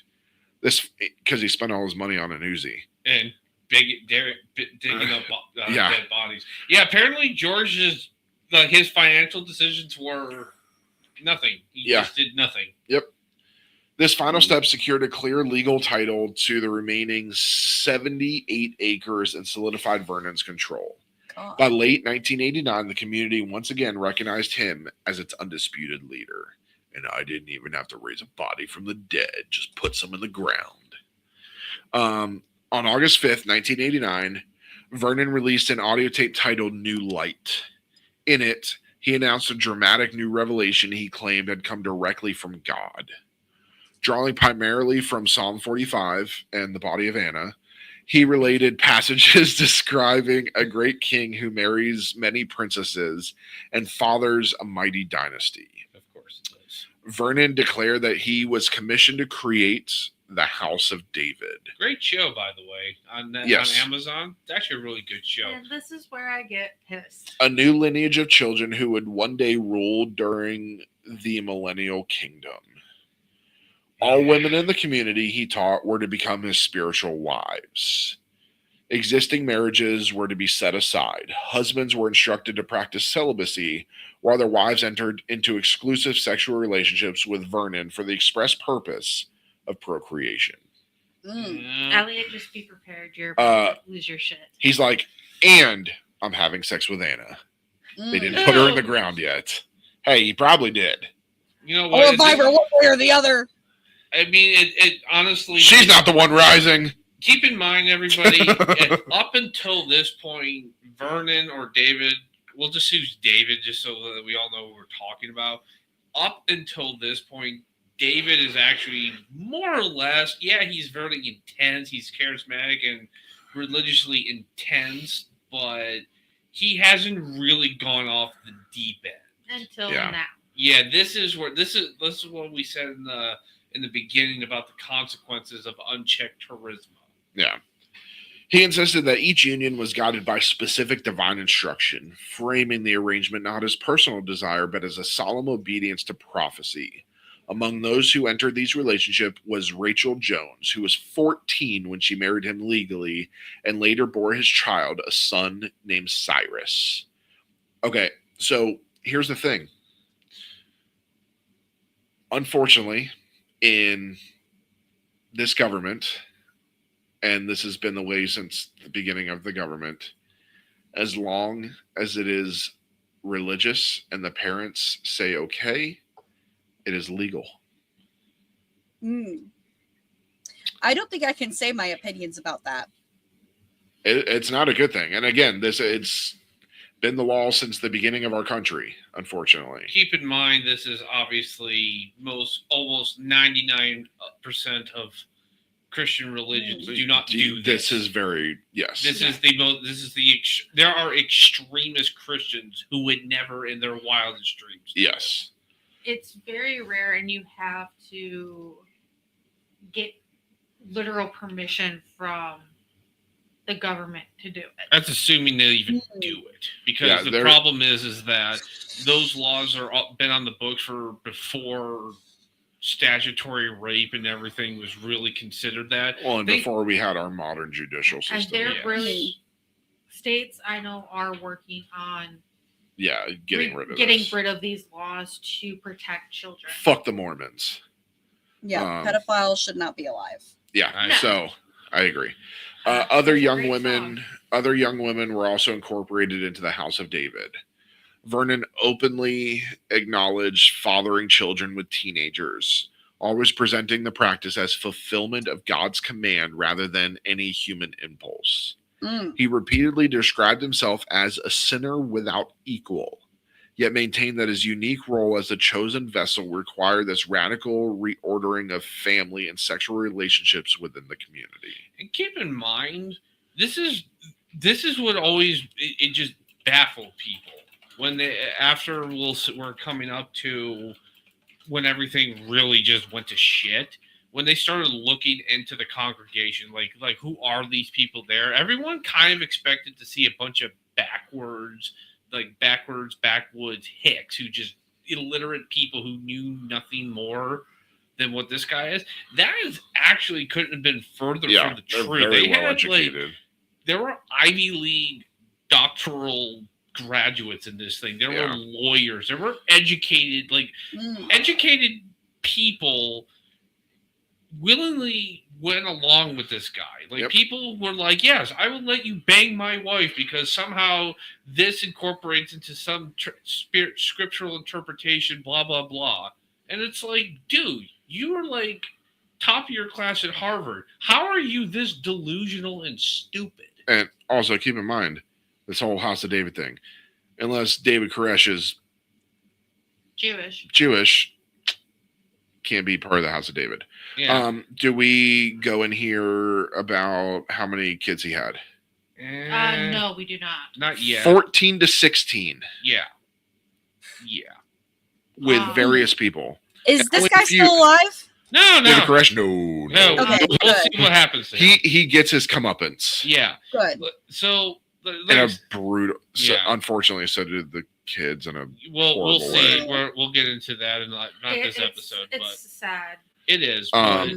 This is what really. This is what even today continues to baffle people. Again, you have a congregation for the most part that are made up of fairly educated, in some cases, very educated people, and you still went into fell into this guy's spell, and it's like. I will say there were people that got out. People did leave, yes. People left, yeah. And actually went to the cops and it's like, hey, this is happening. You need to get these children out. Besides the gun shipment and stuff, that's also what kind of is getting people to look into them is because of the children. Yeah, we're gonna get this. So, the doctrinal shifts did not end with a new light revelation. Vernon had long identified himself with the figure of the Lamb in Revelation chapter 5, which is, then I saw on the right hand of him who sat on the throne a scroll with writing on both sides and sealed with 7 seals. And I saw a mighty angel proclaiming in a loud voice, who is worthy to break the seals and open the scroll? But no one in heaven or on earth or under the earth could open the scroll or even look inside it. I wept and wept because no one was found who was worthy to open the scroll or look inside. Then one of the elders said to me, do not weep. See, the Lion of the tribe of Judah, the Root of David, has triumphed. He is able to open the scroll and its 7 seals. Then I saw a lamb looking as if it had been slain, standing at the center of the throne, encircled by the 4 living creatures and elders. The Lamb had 7 horns and 7 eyes, which are the 7 spirits of God sent out into all the earth. He went and took the scroll from the right hand of him who sat on the throne. And when he had taken it, the 4 living creatures and the 24 elders fell down before the Lamb. Each one had a harp, and they were holding golden bowls full of incense, which are the prayers of God's people. So he saw himself as that Lamb, basically. So the Lamb obviously is traditionally associated with Jesus Christ, but he reinterpreted it, of course, as a forerunner who would open the 7 seals and prepare a way for Christ's return. He thought that he alone possessed the authority to loose these seals and reveal their hidden meanings, thereby delivering the present truth that earlier generations had missed. In 1990, he took a symbolic and legal step that crystallized his new identity. On May 15th, he filed a petition in California Superior Court requesting a name change, stating in the official document that it was for publicity and business purposes. I don't know why it was California. Yeah, I don't get it. Why wasn't it Texas, where he lived? I don't know. That's what always confused me. Why was it California? I don't know. But the court granted request on August 28th. The new name, David Koresh, carried layered biblical significance. David evoked the biblical king and the messianic line he claimed to extend. Koresh was the Hebrew form of Cyrus, the Persian ruler who liberated the Jews from Babylonian captivity, and was the only non-Jewish figure in Scripture explicitly called Messiah or Anointed One.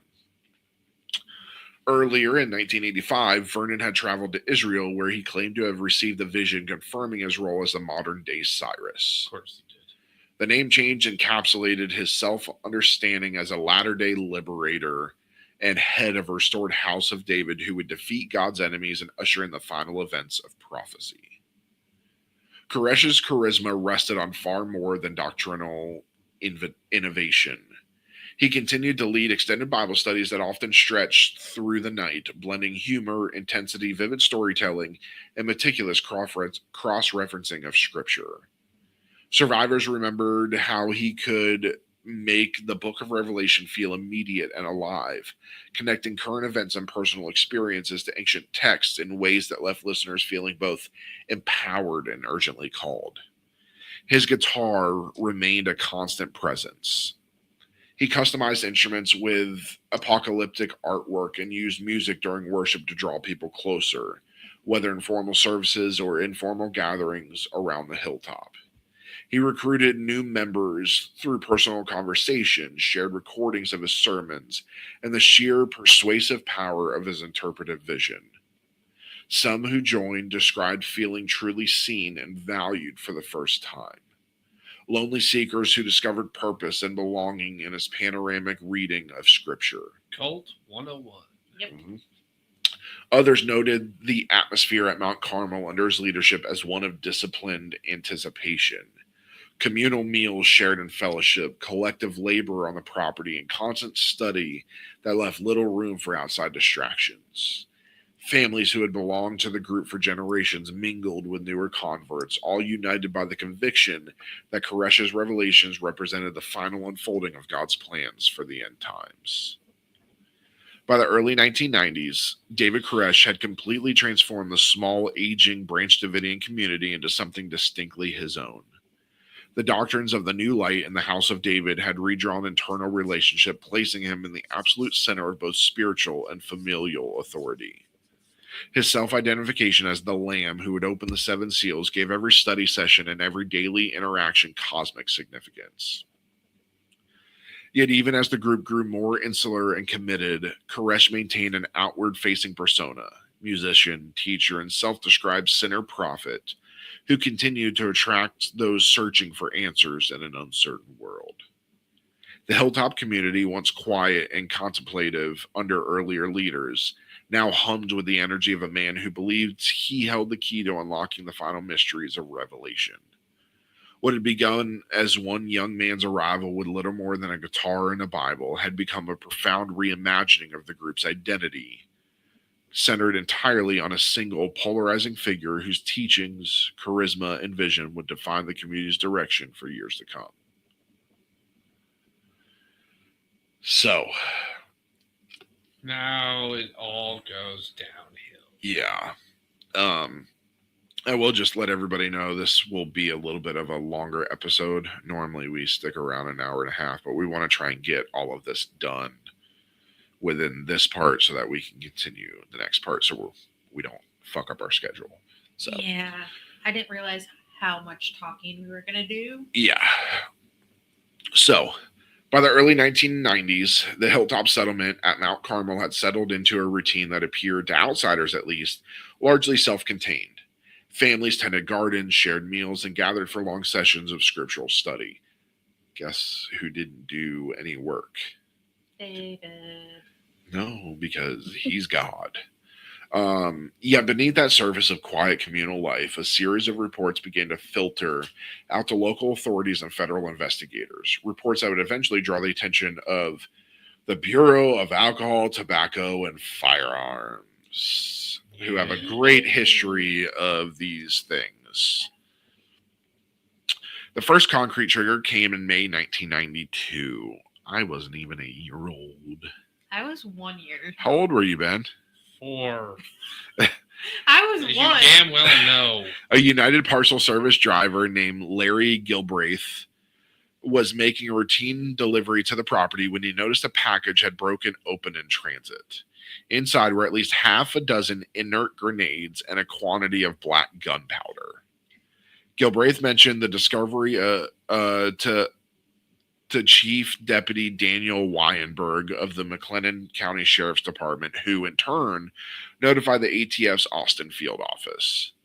The same driver also reported that the compound had been receiving shipments from arms dealers for months. You're just now mentioning this? Yeah. Yeah. These deliveries were addressed to a metal building several miles from the main residence, a structure the residents used as a retail gun business known as the Mag Bag. Not a bad name. Shipments included firearms and components worth more than $10,000, along with inert grenade casings and a substantial quantity of black powder, an explosive material. Now, I will say, I don't know how it was in the 90s, because again, I was not even a year old. But now you have to have a license. Now, so like, it's still illegal to transport inert grenades and black powder together. Explosive materials can't be shipped. But the gun stuff, as long as they have the licensing to do it, they are able to ship those. Which I believe they did have. They did. They were a legitimate gun business. Yeah, they just were selling stuff that they shouldn't have sold. I cannot, for the life of me, I could not understand. It's like, even back then, like the 90s, I believe it wasn't until 95 or 96 that President Clinton signed the assault rifle ban, which did more than just ban assault rifles, or at least restrict them. It did a bunch of other stuff. But even back then, you could not buy grenades. There is no market for grenades. I mean, hey, I'm going hunting. Let me get a grenade. Yeah. Yeah, there's no market. So it's like, okay, why do you need grenade casings? I mean, unless you can prove that we make great little chains of them. Yeah. Which is about the only way, and even then, you don't actually use actual grenade casings. So the ATF opened a formal investigation on June 9th, 1992, and classified it as sensitive just a week later, calling for a high degree of oversight from both the Houston and national headquarters. Special Agent David Aguilera took the lead. Using shipping invoices and other records, he traced purchases that included more than 45 AR-15 upper receivers and 5 M16 upper receivers from suppliers who were themselves under investigation for illegal weapon conversions. These part kits contain nearly every component needed to assemble a fully functional rifle except the lower receiver, which is legally defined as the firearm itself. Why? Because that's true. No. Yeah. Because it has a firing pin. Oh. That's close. Sure, but the trigger doesn't do anything without the firing pin. Aguilera noted in his later affidavit that he personally witnessed individuals convert AR-15 semi-automatic rifles to fully automatic M16s using similar kits. Keep in mind, AR-15 is a civilian version of the M16. The M16 was the militarized version that included fully automatic. The AR-15 only went to semi-automatic. In addition to the receivers, the investigation uncovered purchases of inert grenades that could be converted to live explosive devices, along with black gunpowder, 90 pounds of powdered aluminum, 30 to 40 cardboard tubes suitable for homemade grenade casings, and other explosive paraphernalia.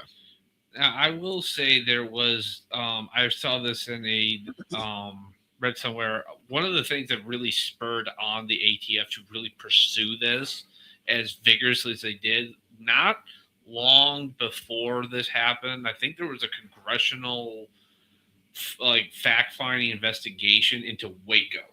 This is another how Waco kind of really fed into this, really. It was in an indirect way. Basically, they laid the blame at the ATF. Like, the root cause of Waco was ATF's fault. Yeah. And the ATF was like, oh, crap, we're the bad guys. What do? We need a victory, like a slam dunk, like, we're actually the good guys. Let's do a victory.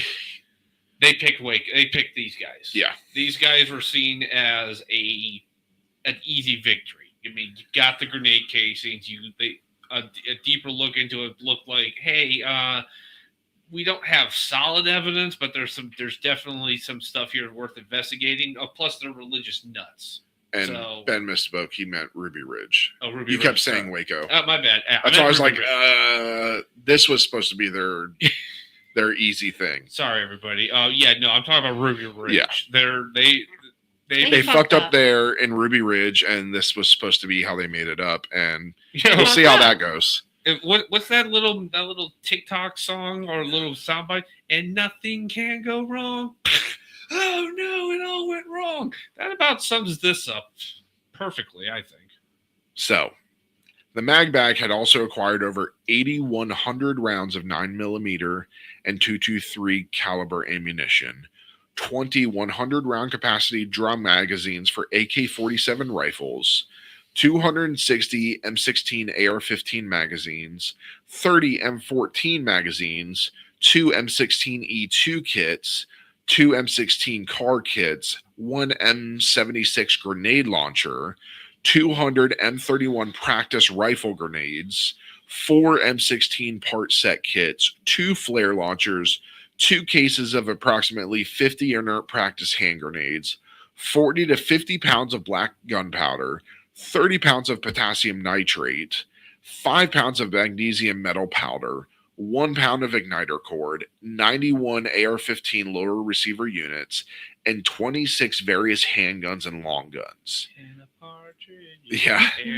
The Yeah. total expenditures for these items, excluding the lower receivers and complete firearms, exceeded $44,300, which would be $112,873 today.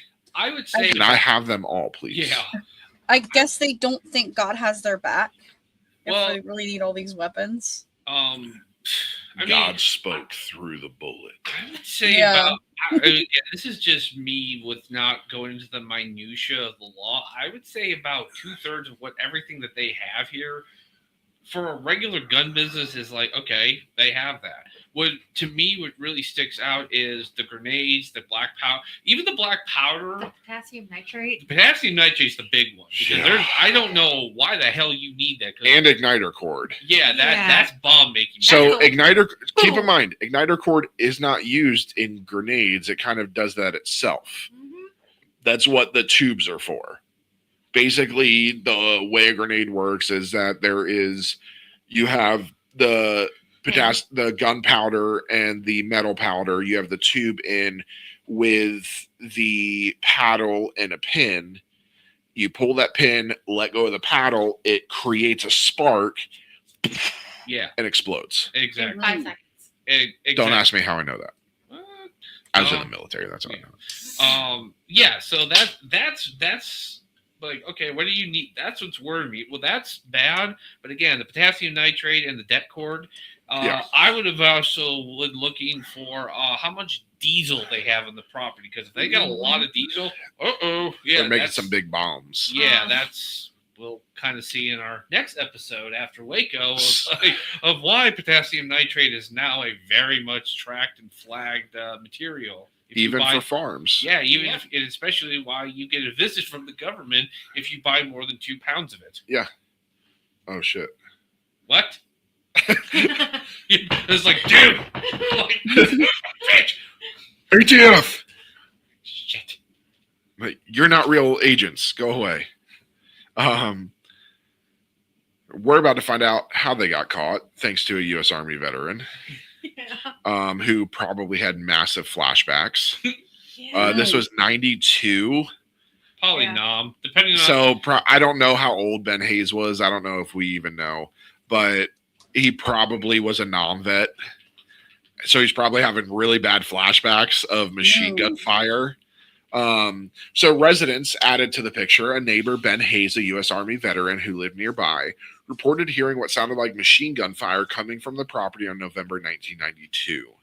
He specifically identified the sound as consistent with a 50 caliber machine gun and multiple M16s based on his familiarity with military weapons from his service overseas. So 50 caliber machine gun, M16s, more than likely he was a nom. I mean, unless he was early Golf. Gulf War. probably golf if it was anything. Could have been early Gulf War. Now, I would now, Most honey. awful. I gotta ask you, since you did the research, did they Late ever 80s.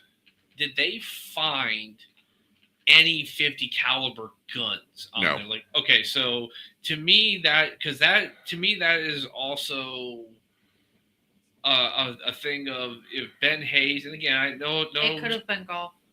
Gulf War was August 2nd to 1990. Yeah. August 2nd, 1990 to February 28th, Yeah. 1991. So it could have been golf as well. And again, this isn't a diss on Mr. Hayes if he's still around, but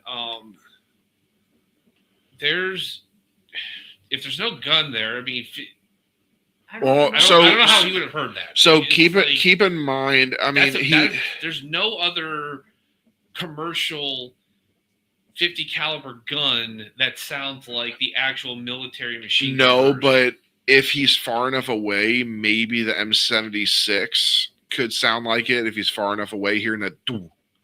Which is probably I'm thinking because there is no way legally that these people got their hands on a 50 caliber machine. Yeah, because Even that. illegally, this is like buying. This is So, almost yes. like buying a missile.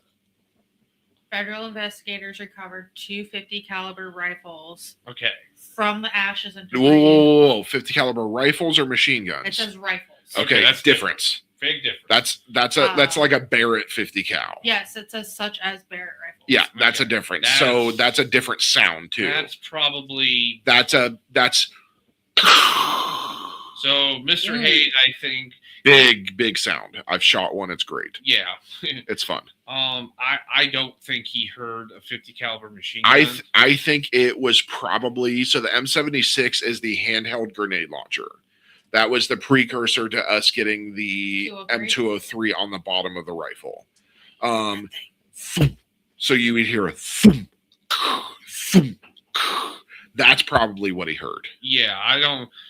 Machine gun fire has a very distinctive sound, And it's definitely not an AK because AK is a crack. yeah.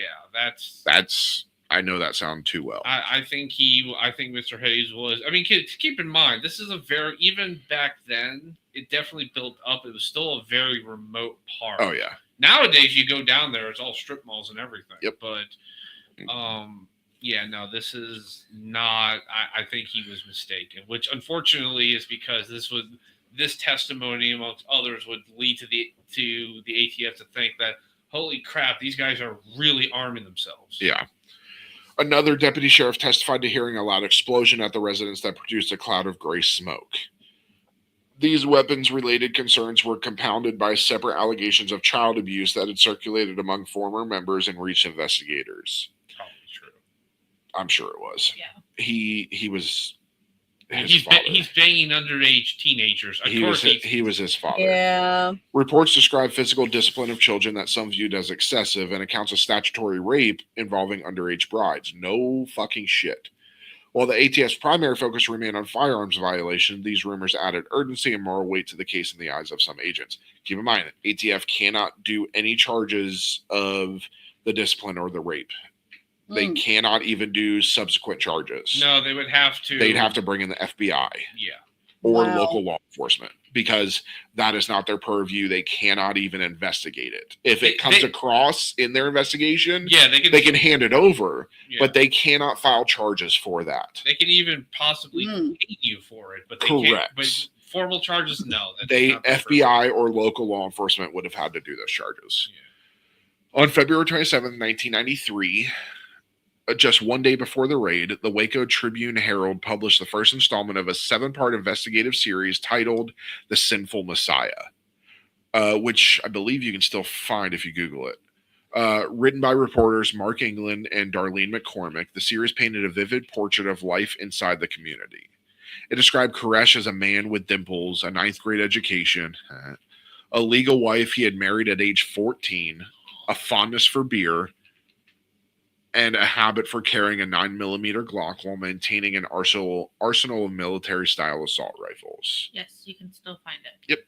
Articles detailed allegations of polygamy, with Koresh claiming entitlement to at least 140 wives and the right to any woman in the group.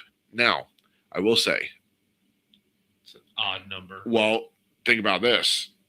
I mean, if he truly is believing that he's from a descendant of David, multiple polygamy was a thing in Christianity. Well, not Christianity, in Judaism.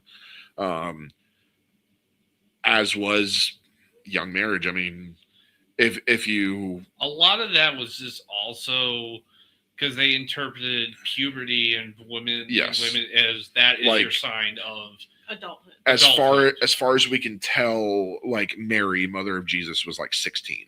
Yeah.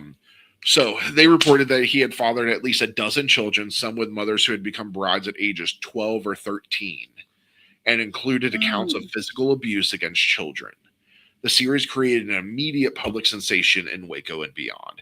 And honestly, they probably should not have put that out because it brought attention to it, but it kind of fanned the flames. Yeah, and we'll get to that. It got everybody kind of riled up. Yeah, it's the next paragraph. So the ATF had been aware of the upcoming series and attempted to delay its publication. Starting February 1st, agents held 3 meetings with Tribune Herald staff, initially proposing a raid dated on February 22nd, then March 1st, and finally leaving it indefinite. On February 24th, ATF agent Philip Chojanki and 2 colleagues met again with the paper, but could not provide a firm timeline or clear operational plan. Chojanki or Chojanki? Chojanki.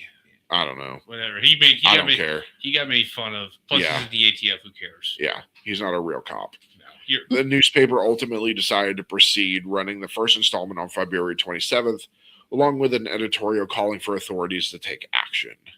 ATF officials felt the paper had cooperated by holding the story for 3 weeks at their request, but the publication accelerated the enforcement timetable. I mean, the ATF really is like, oh, well, maybe we can, we gotta keep delaying. It's like, dude. But no. You got to think, what are they coming off the back of? They're coming off the back of a fuck up of Ruby Ridge, so they're like, okay, maybe we should delay this so we don't have another fuck up. Because it was almost exactly a year later from Ruby Ridge. I guarantee you, if I have a feeling, just me personally, that if the paper would not have released this and they would not have had to accelerate their timeline, they would have been able to think this through better and would have been able to come to a more successful outcome. My personal opinion. I think so too. Just because they were rushed. Yes. Well, they had to rush training. They had to rush everything. Sorry. Because they had to rush everything because of this article. Yeah. Because they didn't want this, like, normal townspeople go to the compound and get killed. Also, I think they didn't want to tip these people off inside the compound because, again, they're like, oh, crap, they're coming for us. And no pun intended, they kind of lit a fire. Yeah. Which we'll see why I said no pun intended. Really? With warrants in hand secured on February 25th based on Aguilera's detailed affidavit, the ATF prepared for a large-scale operation. The search and arrest warrants targeted Koresh and specific followers on charges related to illegal firearms modifications and possession. Sound familiar? The warrant allowed execution on or before February 28th, 1993. Very smart wording. Yes. Which means that from February 25th, when they got the warrant, to February 28th, anywhere in that window, they can execute this by doing on or before. Typically, that's not in a warrant. It's typically on the day you get the warrant. Mm-hmm. Because this is so big, they did the on or before, gave them 3 days between 6 a.m. and 10 p.m. Originally, the raid had been scheduled for Monday, March 1st under the code name Showtime. It's Showtime. Good God, this is... They thought they were so badass. Yeah, exactly. Well, again, remember what I said before. This was supposed to be the redemption arc. That's what they should have called it, redemption. They should... A little too... Red Dead Redemption. But this was supposed to be the thing. It was like, hey, yeah, we kind of fucked up Ruby Ridge, but look at this. We're actually useful. I mean, it could have also been a play on Beetlejuice. That was released in 88. It's Showtime. I just Googled that. It was released in 88. The decision to move it forward to Sunday, February 28th was driven largely by the Tribune Herald series and the fear that continued publicity would further alert the community. I mean, honestly, good. I actually applaud the newspaper for Yeah. holding off as best they can.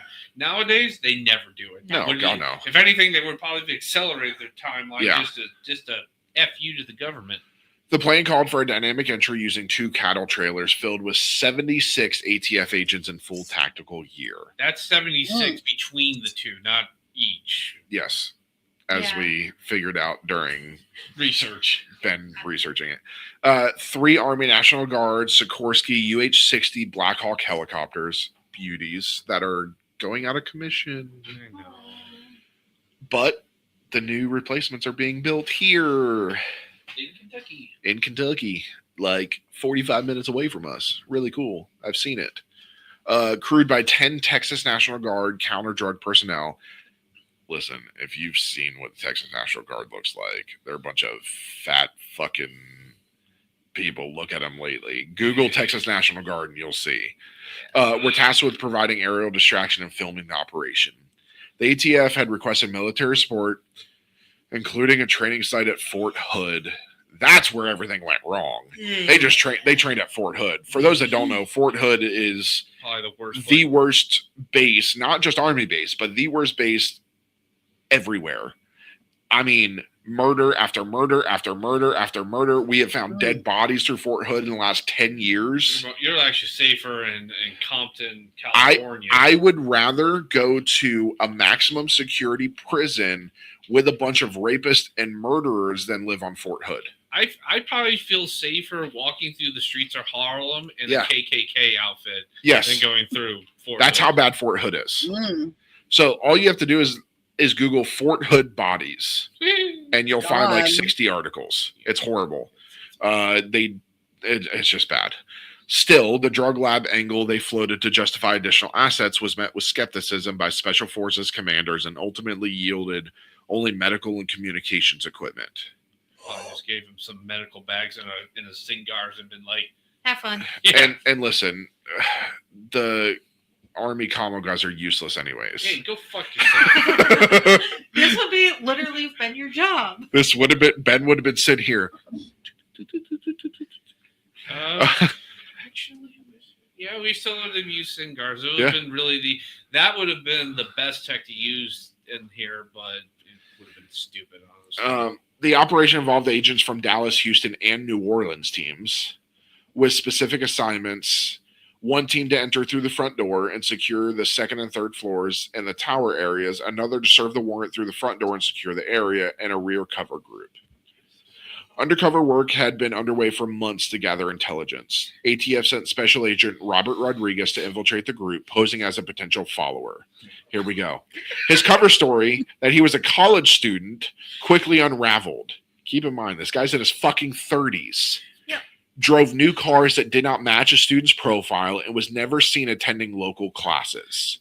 What's that? He was, if I remember right, he's driving like a fucking Mercedes or something like that. It's a nice car. It He's wasn't driving like- a really nice car that only a government agent could afford at the time. What's that movie with Steve Buscemi where he's like in high school? And Yeah. he's like, "How do you do, fellow youngsters?" Yeah. That's what this is. This is just basically like him showing up. Is like, "Hello, fellow apocalyptic cult members." Yeah. It's like, what? It's like, dude, we know who you are. Koresh himself soon identified him as a federal agent, but chose not to confront him directly. Instead, Rodriguez was invited to Bible study sessions where Koresh continued to engage him openly. Basically, Koresh was trying to convert this guy or just play around with him the entire time because he was egotistical. There's a movie. It was on Paramount. It was written by one of the survivors of Waco, who was like really like close to David Koresh, and the way he put it was basically after like the first session, they all just kind of like, so what do you make the new guys like cop, and David, and they were like, well, what do we do with them? And they're kind of like, keep in mind again, this isn't a criminal organization. Yeah, they're doing some morally or legally gray, probably legal stuff, but these aren't like hardened criminals. And David is just like arrogantly thought, I got him. It's not He like they were literally working thought with he the could Aryan probably- Nation. Yeah, they weren't racist. They had people, They had people from every race, religion, creed. Well, not really. race, creed. Yeah, they had like the lawyer guy for them was African American. Yeah. You know, I believe they had some Middle Eastern. They had Hispanics. They had people from England. Yeah. There's a lot of British people amongst the Branch Davidians. Cheerio. But what is a gun? Yeah. David Koresh basically what it was told was just kind of like, yeah, you know he's a cop. He's like, yeah, I know he's a cop. He's like, but Duh. I'll get him on our side. And he just arrogantly thought that he was so good that he could just persuade this agent to be one of his followers. It's like, okay. It was a dark Chevy pickup truck that he was driving. Yeah. So on the morning of the raid, Rodriguez was still inside the compound when Koresh calmly informed him that a raid was imminent. Rodriguez immediately left to warn his superiors, expecting the operation to be aborted because the element of surprise had been completely lost. The decision was made to proceed anyway. Also, I don't know. I just didn't they also had a house that they used to observe it. It was an abandoned cabin that was falling apart. And then suddenly people just kept going in and out of it. And there's nothing on this road except this little cabin. And all the congregation members were like, they're watching us. And David just told, like, let them watch. That, if you look in Pixon handout, you'll have to kind of click on it and zoom in. But that is the Branch Davidian compound. Yeah, it was it's a nice sized place. Yeah. So the tip off that sealed the loss of surprise came from an unexpected source. A KWTX TV reporter tipped off about the impending raid, stopped a U.S. Postal Service mail carrier on the road to ask for directions to the property. The carrier, David Jones, Koresh's own brother-in-law, immediately alerted those inside Mount Carmel. Koresh ordered selected male followers to arm themselves and take defensive positions while instructing women and children to take cover in their rooms. He stated that he would attempt to speak with the agents and that the outcome would depend on their intentions. Yes, his own brother-in-law. What is the fucking luck? Yeah, right? Do you think he actually drove the mail carrier straight to the compound? Probably. Honestly, He probably sped. Well, no. If I were thinking like David Koresh, how smart would it be to have my brother-in-law as the mail carrier he's the one to bring mail? Yeah. So that like another mail carrier on his days off can bring stuff, but the essential stuff that needs to be hidden is brought by his brother-in-law. Yeah. That's probably why he did it, to be honest. And probably why it stayed Because hidden. David Koresh wasn't a stupid man. No. I think this That's why he got stayed hidden for so long. I think personally, this is where I think David's arrogance is really starting to work against him. Yeah. Like it's one thing to think that you can make an undercover federal agent get on your side just by simply preaching the Bible to him.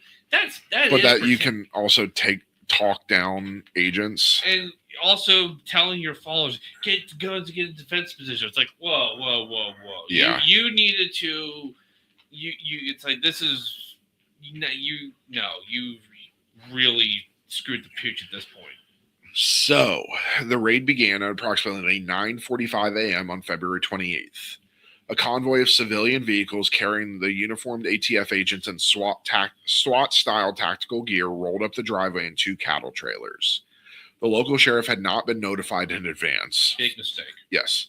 As the agents dismounted and began their approach, gunfire erupted. Accounts of exactly who fired the first shot differ sharply, of course. ATF agents maintained the Branch Davidians opened fire first from within the building. Surviving Davidians insisted that agents fired first, possibly at dogs in the compound's kennel area or during accidental discharge by the dog team sent ahead to neutralize the animals. Are we seeing a comparison here that the dogs being shot are the problem?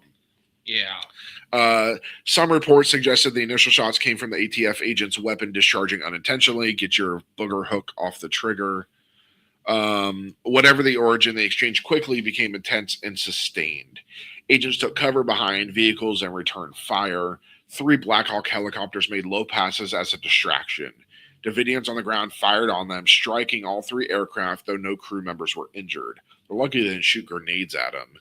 The pilots pulled away and landed safely out of range. I mean, I get the feeling from there despite the advance warning, they really just didn't have enough time to do everything to really get prepared. It wasn't like they waited a whole day. I mean, this was a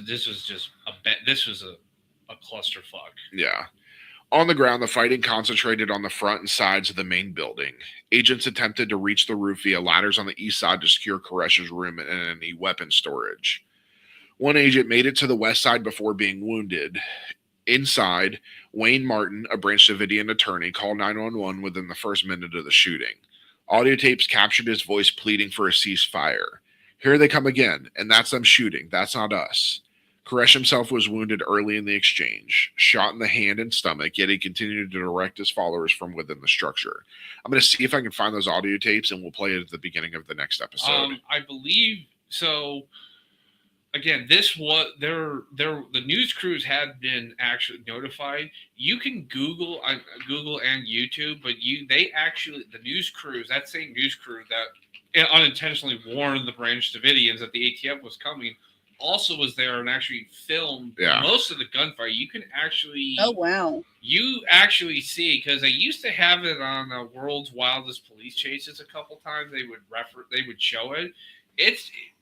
If you got a strong, you're not too shocked, you actually see some of the ATF agents getting shot as they are just they're trying to get into there. But we've seen the picture of the compound, I don't think unintentionally they created basically a perfect shoot house. I mean, long hallways with doors going in and out of there. So the Branch Davidians had perfect, ability to, lay down covering fire down the hallway and maintain cover for themselves. The ATF would literally have to somehow work down a shooting range. That's basically what they were trying to get in there.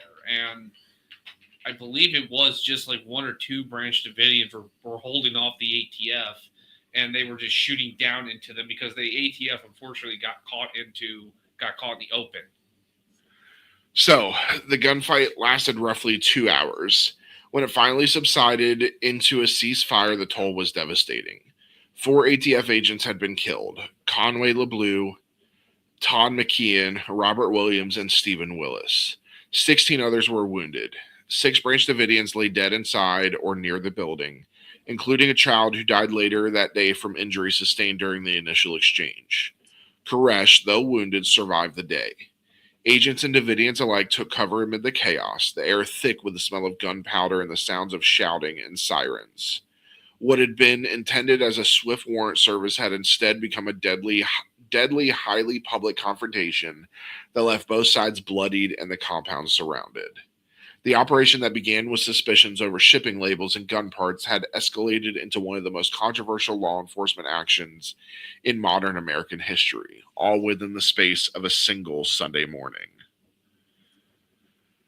The ceasefire took hold at approximately 11:30 a.m. on February 28, 1993, after 2 hours of sustained gunfire. The Mount Carmel Center stood battered under the Texas sun. Wooden siding on the main building was splintered in dozens of places from rifle rounds.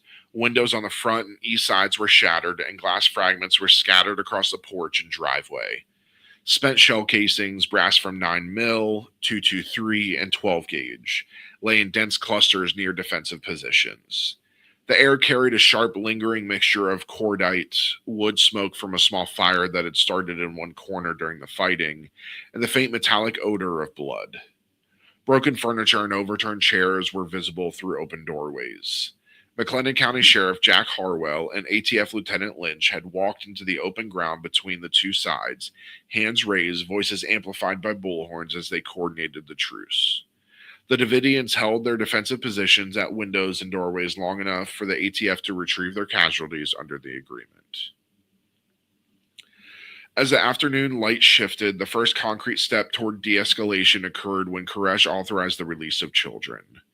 The initial group emerged that evening around 7 p.m. Small figures stepped out of the front door under the gaze of agents positioned at a distance. Parents watched from upper windows or doorways as their sons and daughters were handed over to Texas Rangers waiting at the edge of the driveway. The children ranged in age from 5 months to 12 years. They carried small personal items, stuffed animals, blankets, or favorite books. Once outside, they were transported to a secure location for medical checks and extended interviews. Some were tearful and clung to the Rangers. Others moved with quiet composure that came from the community's daily discipline. None of Koresh's own biological children were included in this or any subsequent release, which will prove devastating. The releases continued in carefully negotiated increments over the following days. On the evening of February 28th, after Koresh's recorded message aired on local radio, which I will try and find, Angelica and Crystal Sonobe were escorted out by their mother, who then returned inside. The next morning at 6:30 a.m., 2 more children came out. At 10:30 a.m., another pair followed. At 4 p.m., 2 more. At 8:30 p.m., 2 more. At 11 p.m., 2 more. By the close of the first few days, 19 children had been sent out without their parents. Each departure was preceded by phone coordinations between negotiators and Koresh, with agents confirming the children's safety before they stepped outside. The process was deliberate, with pauses for verification that no one inside felt coerced. The released children were interviewed for hours at a time by specially trained FBI and Texas Ranger personnel. They described daily life in the community, shared the names of siblings and parents still inside, and expressed quiet worry about those remaining. Their accounts were recorded and cataloged, providing early insights into the group's cohesion while highlighting the emotional strain on the families. Contact with those inside the compound was established almost immediately after the ceasefire. Koresh himself came on the phone for interviews with local media within the first few hours. His voice, though weakened by blood loss and pain, was calm and measured.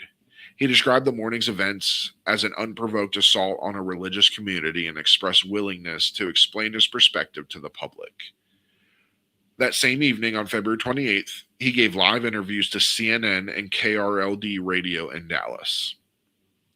Listeners across Texas and beyond heard him blend personal accounts of the shooting with biblical references, framing the confrontation as part of a larger prophetic unfolding. The interviews were brief but provided the outside world with its first direct audio from the man at the center of the crisis, humanizing him even as the wounds from the morning's fighting were still fresh. The loss of 4 federal agents triggered an immediate command shift. By late afternoon, the ATF had withdrawn from operational leadership at the scene. The FBI assumed full control of the response. Jeff Jamar, special agent in charge of FBI San Antonio field office, arrived and took overall command as site commander.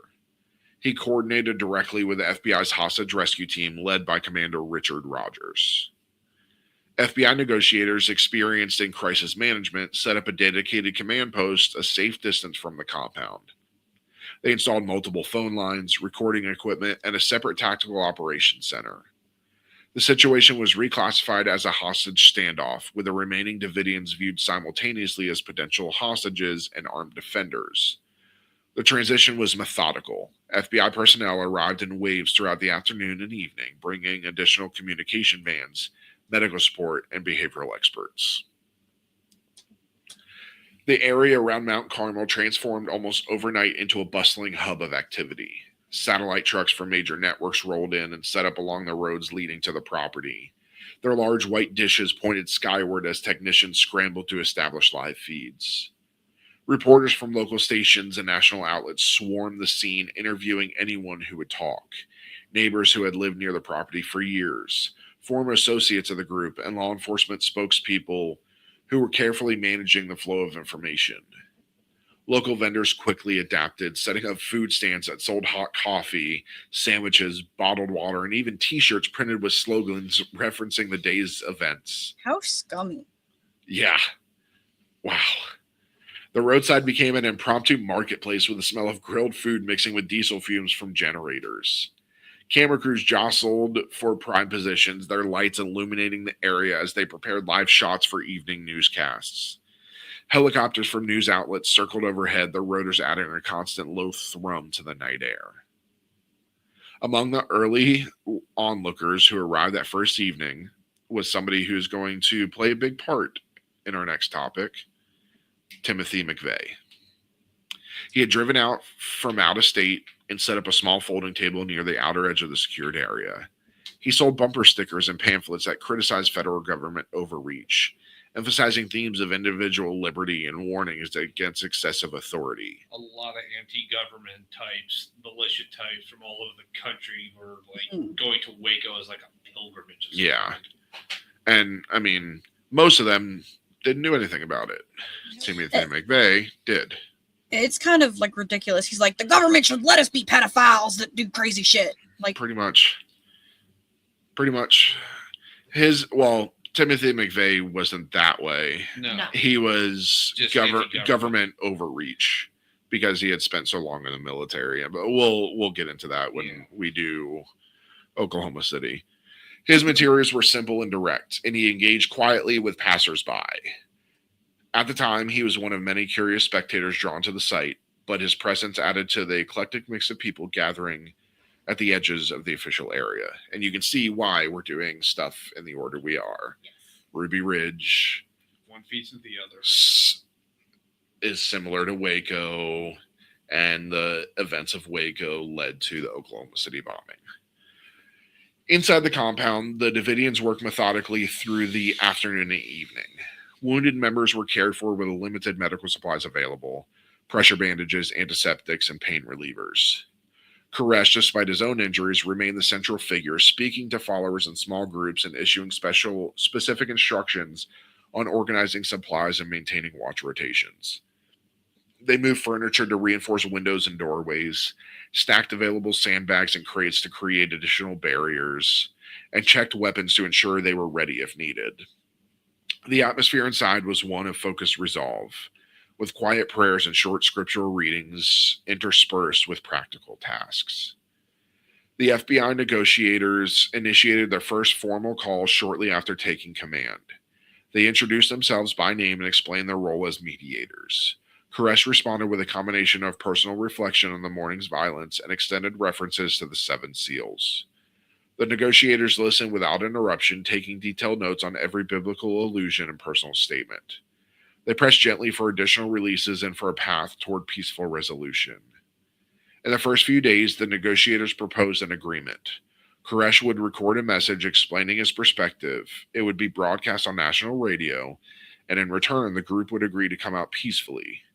Koresh accepted the terms. He prepared the recording with care, speaking for nearly an hour in a calm, deliberate tone. The message combined his account of the raid with scriptural interpretation, framed as a call for understanding. The tape was delivered to the negotiators and aired as promised on a national radio network. Millions heard it. Yet once the broadcast concluded, Koresh contacted the negotiators and stated that God had instructed him to remain in the building and wait. Surprise.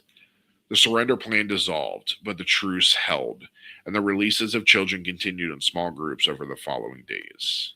This would be a recurring thing. They take a few steps toward a settlement and take a giant fucking leap backwards. Exactly. Yeah. The released children were cared for in a secure offsite location. FBI and Texas Ranger personnel conducted interviews with sensitivity using child psychologists when needed.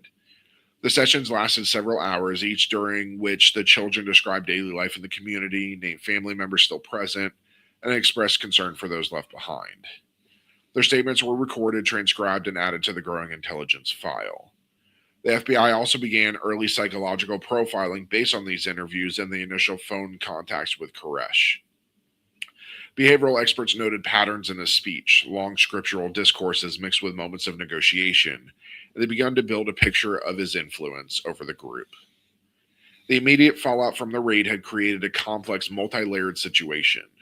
The ATF's operation had ended in tragedy, but the FBI's takeover brought a new focus on negotiation and containment, because they're frankly better at it, because they do it more. The fragile truce held through the first night and into the following days, with each side assessing the other's intentions while preparing for an extended period of uncertainty.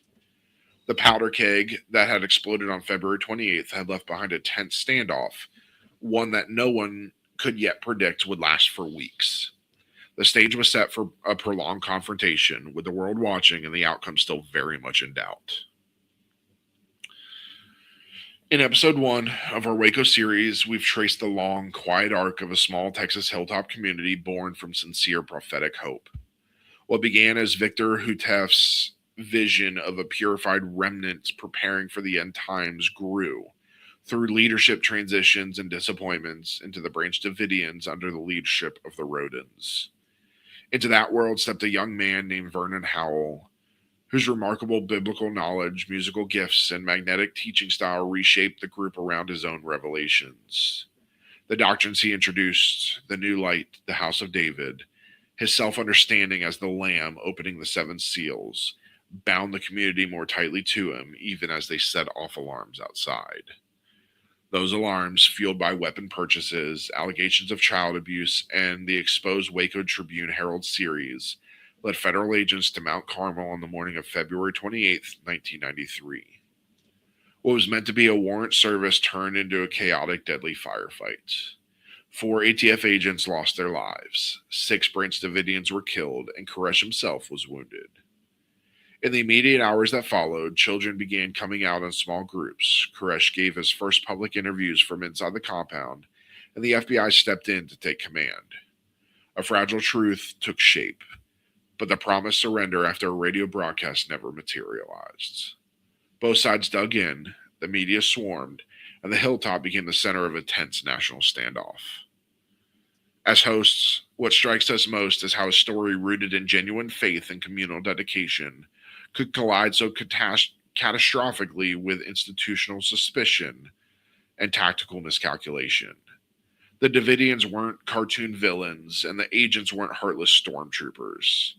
They were people, believers convinced they were living in the final days, and law enforcement officers trying to enforce the law in a situation that had spiraled far beyond anyone's expectations. The raid exposed serious planning failures, yet the underlying concerns about weapons and welfare were not addressed. In the span of a single Sunday morning, a powder keg decades in the making had exploded, leaving behind a fragile ceasefire and a question that still lingers. How can deeply held beliefs and government authority coexist without tragedy? We're left with a hilltop community transformed from quiet preparation to besieged fortress, a charismatic leader wounded but still in command, and a federal response shifting from force to negotiation. The immediate fallout set the stage for what would become 51 days of tension, prayer, and high-stakes dialogue.